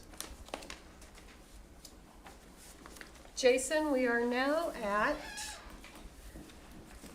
receive study on Vieira Avenue from the Lincoln County Highway Superintendent. Jason Schultz, Lincoln County Highway Superintendent. So you should have a copy of the study. Do you all have a copy of that? Yes. We do. Okay. So this is the study that we worked on as directed by Resolution 2025-32. And would like to submit it to the board. Jason, the only question I have is number 2, said road does not serve as a mail route or school bus route. The resident on that road has a mailing address, mail's delivered to his address. So changing this, does his address change to a different road? No, the address should not change. So it's still gonna be Vieira Avenue, even though there's, Yeah, which we have plenty of addresses that are on private roads, all throughout the county, I'm so. just seeking that clarification, cause I didn't know. So shouldn't, Judy, you have any We input can, on we that? can change it at his request, but if you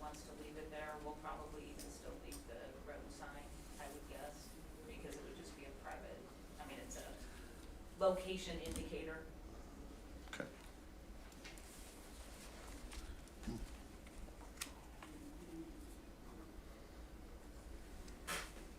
But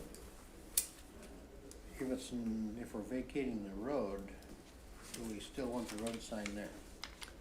Yes, I guess we have a lot of, like I said, private roads are in the county, and we do post 911 signage on those just for emergency services if they're responding. So Okay. we do have road signs on intersections of the private roads as well.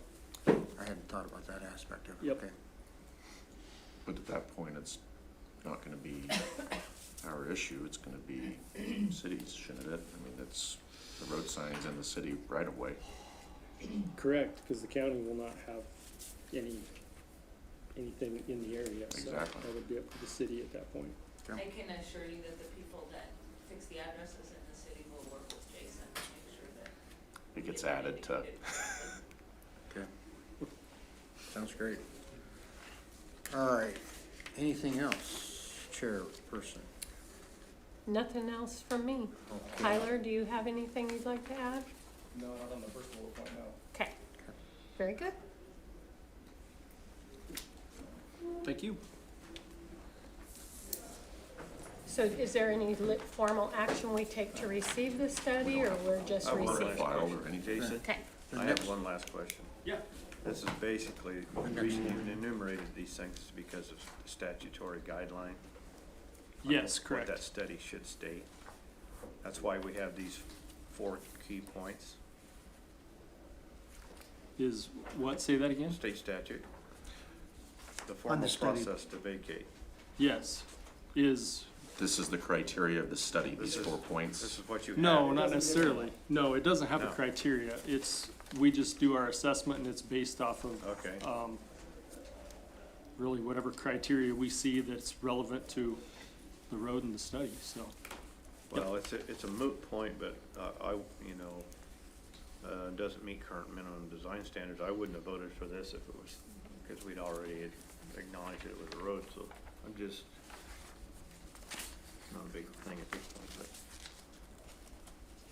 I thought maybe that was in there because it had to be in there, identified in there. No, that's just one of the things, that's actually one of the first things we look at usually when we do a study is, But it wouldn't be before this board, for my support at least, if in fact this, we run into this glitch with the city as far as maintaining it, so.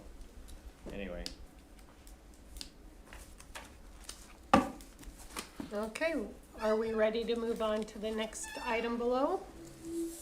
Discuss and consider resolution number 2025-34, setting a public hearing on the potential vacation of Vieira Avenue. All right, you have in front of you a resolution that I put together setting this thing for a public hearing on the vacation. I believe that's the second meeting in January. I put it out there a little ways, I had not yet come to learn that the city provided their blessing. I was allowed some time for that. Obviously, we're not gonna have the last meeting in December, and then the first one after the first of the year can be a little busy, so. Plus, I might be stuck with people, you never know. So I simply set it for the week after 9:30, hopefully that's over. Yep, I put it on the agenda. Very good.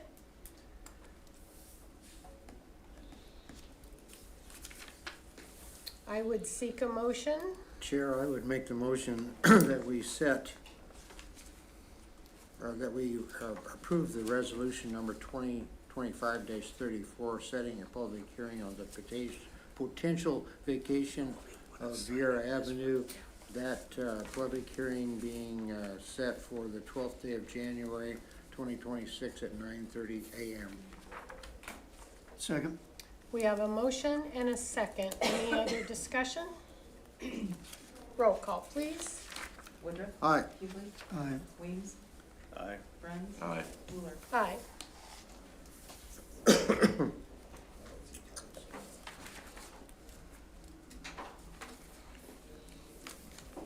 While we finish signing claims, Tyler, do we have any need for a closed session today? I do not. Very good. I'm going to jump ahead to hear concerns from elected officials, department heads, or their representatives.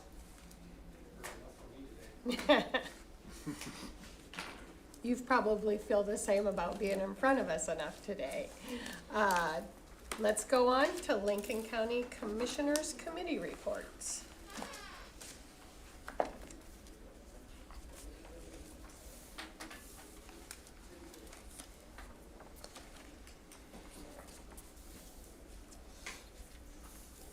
have nothing to report over this last week. I need to check my calendar to see if I had any committee meetings last week. I had two. First one would have been in the Visit North Platte Board meeting. Basically, internal business taken care of, plus a presentation by a gentleman that is putting together tackle football tournament for youngsters, which evidently there's quite a bit of interest in young folks being on travel tackle football teams across the country. And one is being proposed and is in initial works for the end of July, first part of August here in North Platte. Really nice to have that type of thing in our town because a lot of people will be in town, a lot of rooms will be rented, a lot of shopping and purchasing of items in town, so it's good for our city in a lot of respects. That was the main presentation at that meeting.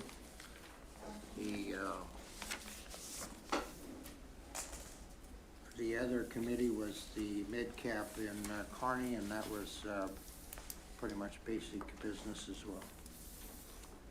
Jerry, what, still working towards a partnership on a convention visitor, a conference center type thing? Always looking for that sort of thing, but nothing is in the works at this point in time. Thank you. I really like the idea of tackle football for youth. My grandson is reaching that age, and there's a lot of conversation amongst the kids that flag football's great and all, but it doesn't really prepare them for what they're going to be encountering when they get into junior high. Do you know what the age ranges were that they're looking at? There's several of them, starting at 5 years of age. There is tackle football. For youth? For youth, this is traveling tackle football. Oh. It's a little bit little- different. probably a Brings little people more into the intense. community, which is a good thing. It's not gonna be a good thing for my wallet though, so. From as far away as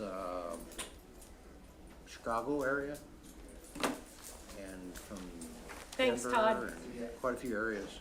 Well, and I think we all have had kids in traveling sports. It does bring a lot of revenue into the community when they have tournaments that go on all weekend, so. Good for him for bringing that proposal to us. In fact, the league that we have here for youth tackle includes a Wawa. So, We played football on Thanksgiving Day, double touch, but a lot of people ended up tackling. I can't remember, are they in Oklahoma or Paxton? Paxton. Still. Yeah. I'll have to see if they're having conversation with their school. What's your last number, Kent? 116. Okay, I got it here. You got a ways to go till I get to it, but I got it here.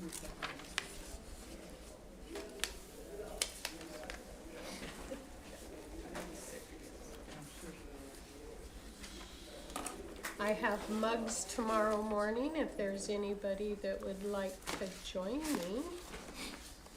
I'm always open to another person attending?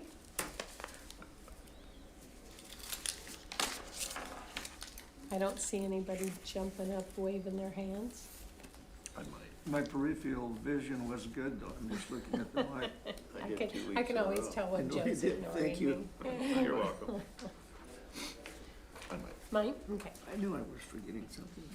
that'd be great. It'd be a you. surprise if I No, seriously, It was no big deal. I'm prepared either way. I was gonna try to listen to it, and I wasn't able to do that. Well, I tried to act dazed and confused so they would think it was you. And Corey said I pulled it off. There is no, yeah. Corey said I pulled it off. He said, "You sound just like Joe." Yeah, That's funny. And didn't you also, didn't you go down to the other station about Carly? Serious, Yeah. just invested. I get the two numbers Amy. mixed up. Yeah. Just invested. she's pretty sharp. Who is it? Amy, I think this is a If Amy everybody or would use them, something like that. She runs that she's a new boss down there. Oh. It's pretty good. Yeah. I have a collection going in my drawer. Maybe he spent several times $100 in time. Oh, and She's paper, a good writer. and She staples, summarizes. and time. Makes meandering I sound agree. like you make sense. Yeah, but what Pretty would I good. use to start The red, my fire and her fireplace? summation of all the Guys aren't questions thinking and of the big answers. picture here. Huh. That's Does not a very really good efficient, job. is it? Make you go out and gather kindling. Not an easy thing to do. No, it isn't. 116, here it is.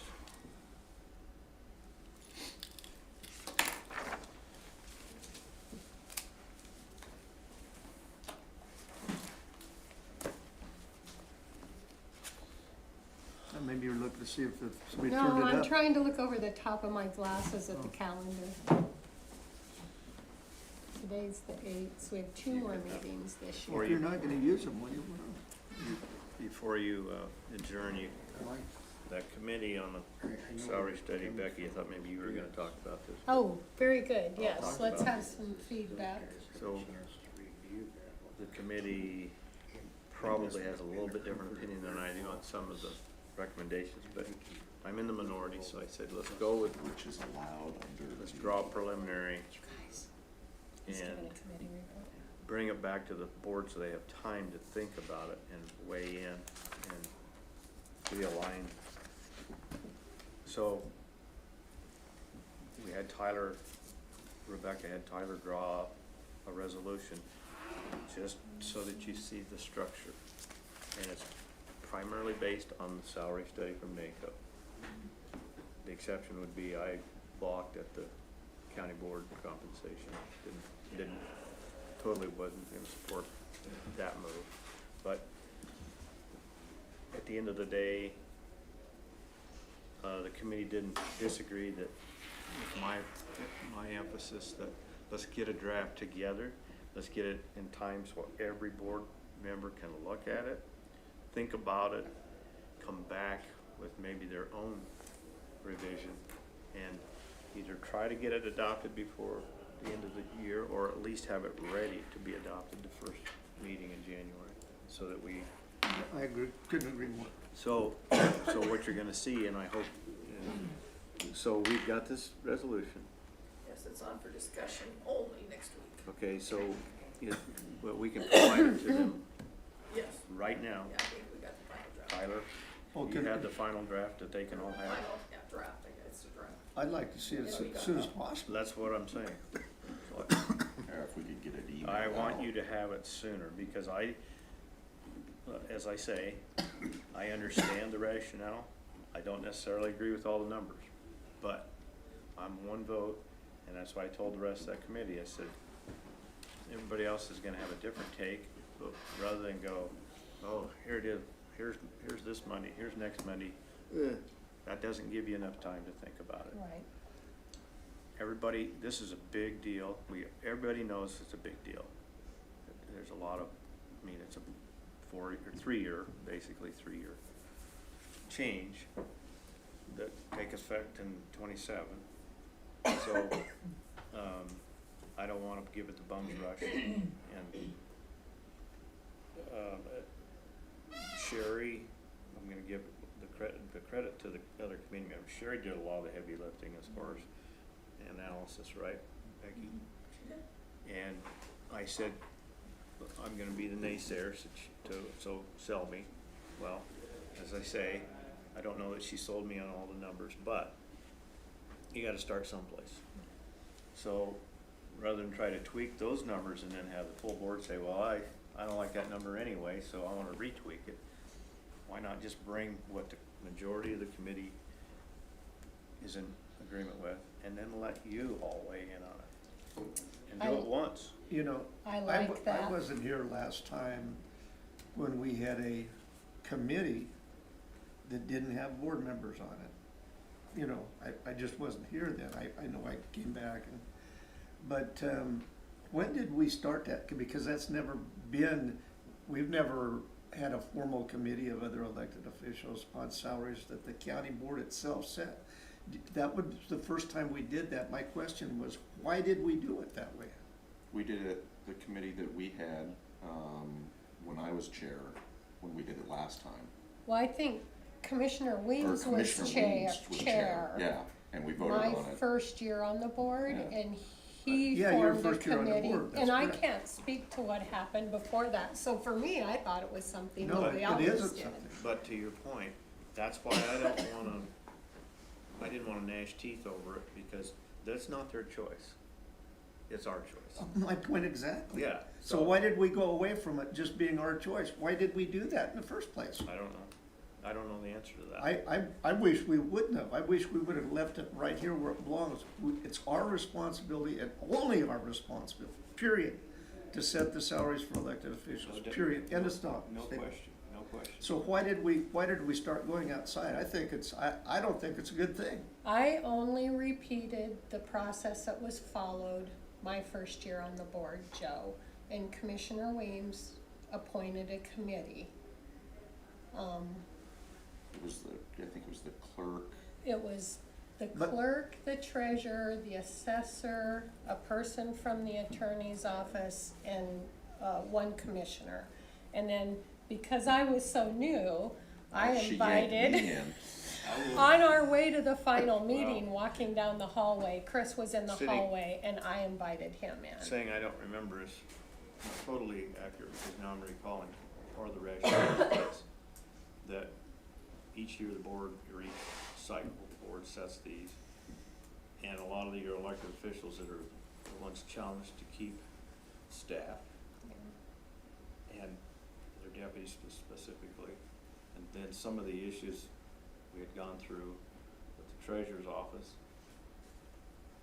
there was an expression by some that it would be nice if we could weigh in and give you a reason that we think that salary should be at this level, in this competitive nature of the market for skilled people. I think that was an impetus for part of it, looking back now and recalling maybe some of the dialogue that took place. I'm not disagreeing at all that it is totally ours, and that's why, as I told the committee, I said, okay, let's get this in front of the board, because that's who's gonna make the decision, not me, Yep. not you certainly. You're here to provide your input and that's it, so. I get where Commissioner Hughley's coming from. It totally is our Absolutely. responsibility and our decision, but I also don't disagree with having, an informational, what's going on in your office. That's different. That's their staff. We're not setting the staff's salary. That has nothing to do with what we're doing. No, We're setting the elected officials' salary. Yeah, but their deputies are Which a also sets their percentage. deputies. The deputy shall be not less than a percentage. We don't set the deputy, it shall be not less than, we can set it, so. I wonder if part of that So I'm just came- saying, it's just something new that the five-member board, I'm sorry, Michaela, you started talking. I wonder if part of that came from, when did NACO start doing salary studies? 100 years ago. Their committee is made up of elected officials from all across the board, not just commissioners. So I wonder maybe if that's part of where that idea came from. No, I don't know, I think that there's no harm in getting input and, I I mean, certainly know. it directly impacts them. I think they understand we're the ones that said it, it's our decision as this board. Well, if you feel that adamant about it, let's just scrap it right now, and you can take the same material that we all got from NACO and put it on as a discussion item next week as well, and start from zero. No, I'm fine with that, Ken, because I got asked to put up, to serve on the damn thing, I didn't volunteer for it, so. I made it very clear repeatedly to everyone on that committee that the board's gonna make the decision, not this committee. Yeah.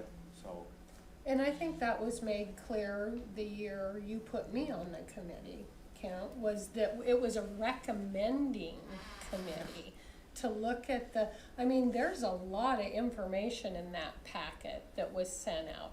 Are all 5 of us gonna sit down and pour I did. through it? Did you? Absolutely I have not, did. because we have a committee.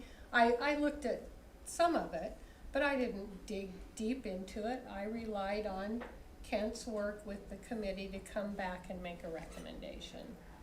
And when will we get that? You said when? well, Becky can't, they see that like in the next couple days. Yeah, Tyler, are we email it ready out. to just send it Tyler out? has it, I mean, Tyler drafted it. It's all done. Is it Yeah. ready? Could we get it now? When does the decision need to be made? January 15th. Statutorily by the 15th of January, but what I'm hearing is, and I like Kent's recommendation, that it comes to us sooner than that, so we have an opportunity to have feedback and input. So we would have current salaries, what's recommended, or what's, no, I don't wanna use the word recommended, what's, standard, or what Well, is an average? Jerry, if you remember the deal with the treasurer's office, a lot of things evolved. One of them was that your role official and your deputy are at a certain level, but in order to recruit and keep competent staff, when we lost 75 years of experience in about 90 days in the treasurer's office, well, I don't have anybody else on staff that has any inkling of how this works. So that was the part of the emphasis of some of the row officials. It would be nice that we could have at least a word with you about it before you just set these. Yeah. Because it does impact them. It certainly does impact them, because you've got county attorney's offices that are paying deputies more money than some of those folks are making, because you can't bring anybody out here for less than 6 figures. So that was part of the reason. It's not to say that we're shifting the responsibility or acquiescing to the row officials, simply saying, out of respect, it'd be nice if we let you have a word with us about it before we make the hard decisions, because we have to live with those decisions, not anybody else, so. You know, one thing that probably I think that each of us should do though is take a look at the NACO salary study and, you know, pick out some important parts. Absolutely. And so that we have the background ourselves, you know, it's important, in my opinion. Which we all have the NACO study. Yes, when I brought it back, they gave it to us at the legislative session because there were some updates that happened there concerning it. And Becky printed it out and put it in our packets. I also have a digital copy I'm more than willing to share with everyone. So, Here's got a few notes on it. Everybody has one, everybody has one. but I can't emphasize enough. I told everybody on the committee, this is not your call. They understand that. Yeah, they understand. They're just, it's pleading their case, if you wanna put it that way, and giving us, I guess, pause and consideration as to how we proceed with what we ultimately have to do. Set those What has numbers. been the standard the last several years as far as if you wanna use the term, a percentage increase? Have we followed something like No, that? more or less, the last time I recall, we tried to get right, just the same thing we do with FOP, tried to stay in the middle of the array. And so, there's some subclasses in there that weren't considered in the past, and that's some of the key points that were brought up in committee discussion, which I think are valid.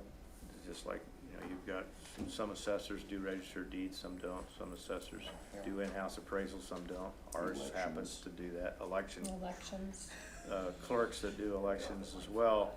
And then you go to a county that's in our class, like Buffalo, and they have a separate election commissioner, and so forth and so on. So there was some subclasses that were discussed the last cycle that we'd never looked at before, and one of them was jails. Yeah. Yep. And so that also was discussed the other day, and the fact that we have identified a jail administrator, so maybe that number should change. When it So- comes to the array, And also, who picked that array and how long has that been in place, and does that need to be reevaluated? Well, that's what this study is. I mean, that's what the NACO thing is. They compile all these numbers.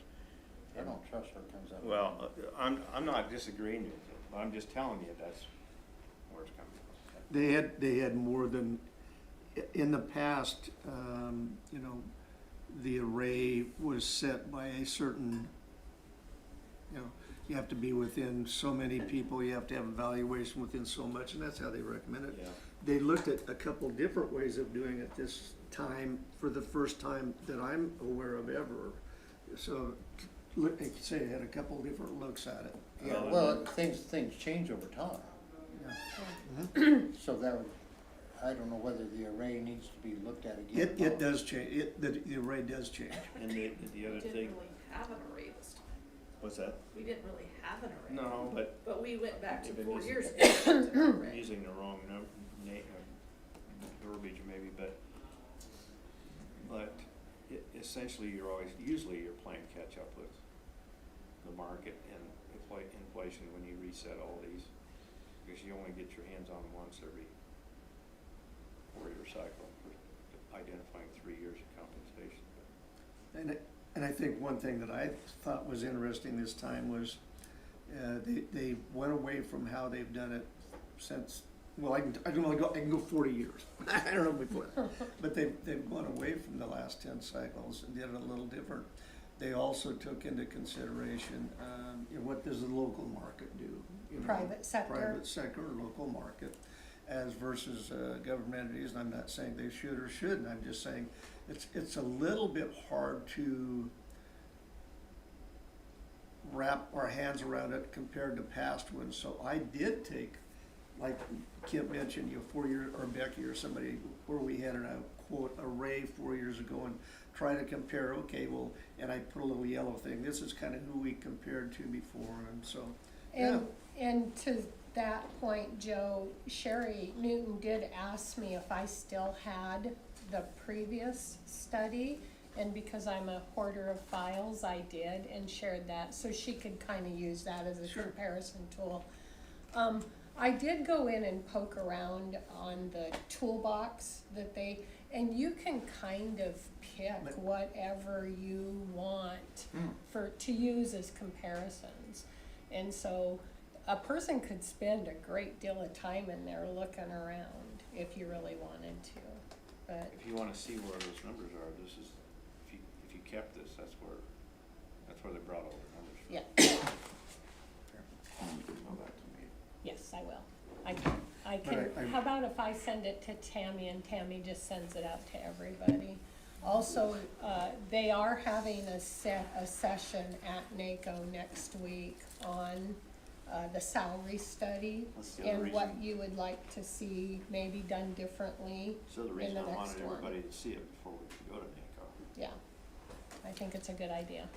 Well, thank you for somebody getting it out early for us to review, because it won't be an easy thing. No, And it's and not. it shouldn't be a last minute, well, let's vote thing, so. Exactly. No, and I'm not sure that at the decision-making meeting is the first time anybody should be seeing that information. Right. So we've all had it for quite a while. But thank you for the feedback there. Good stuff.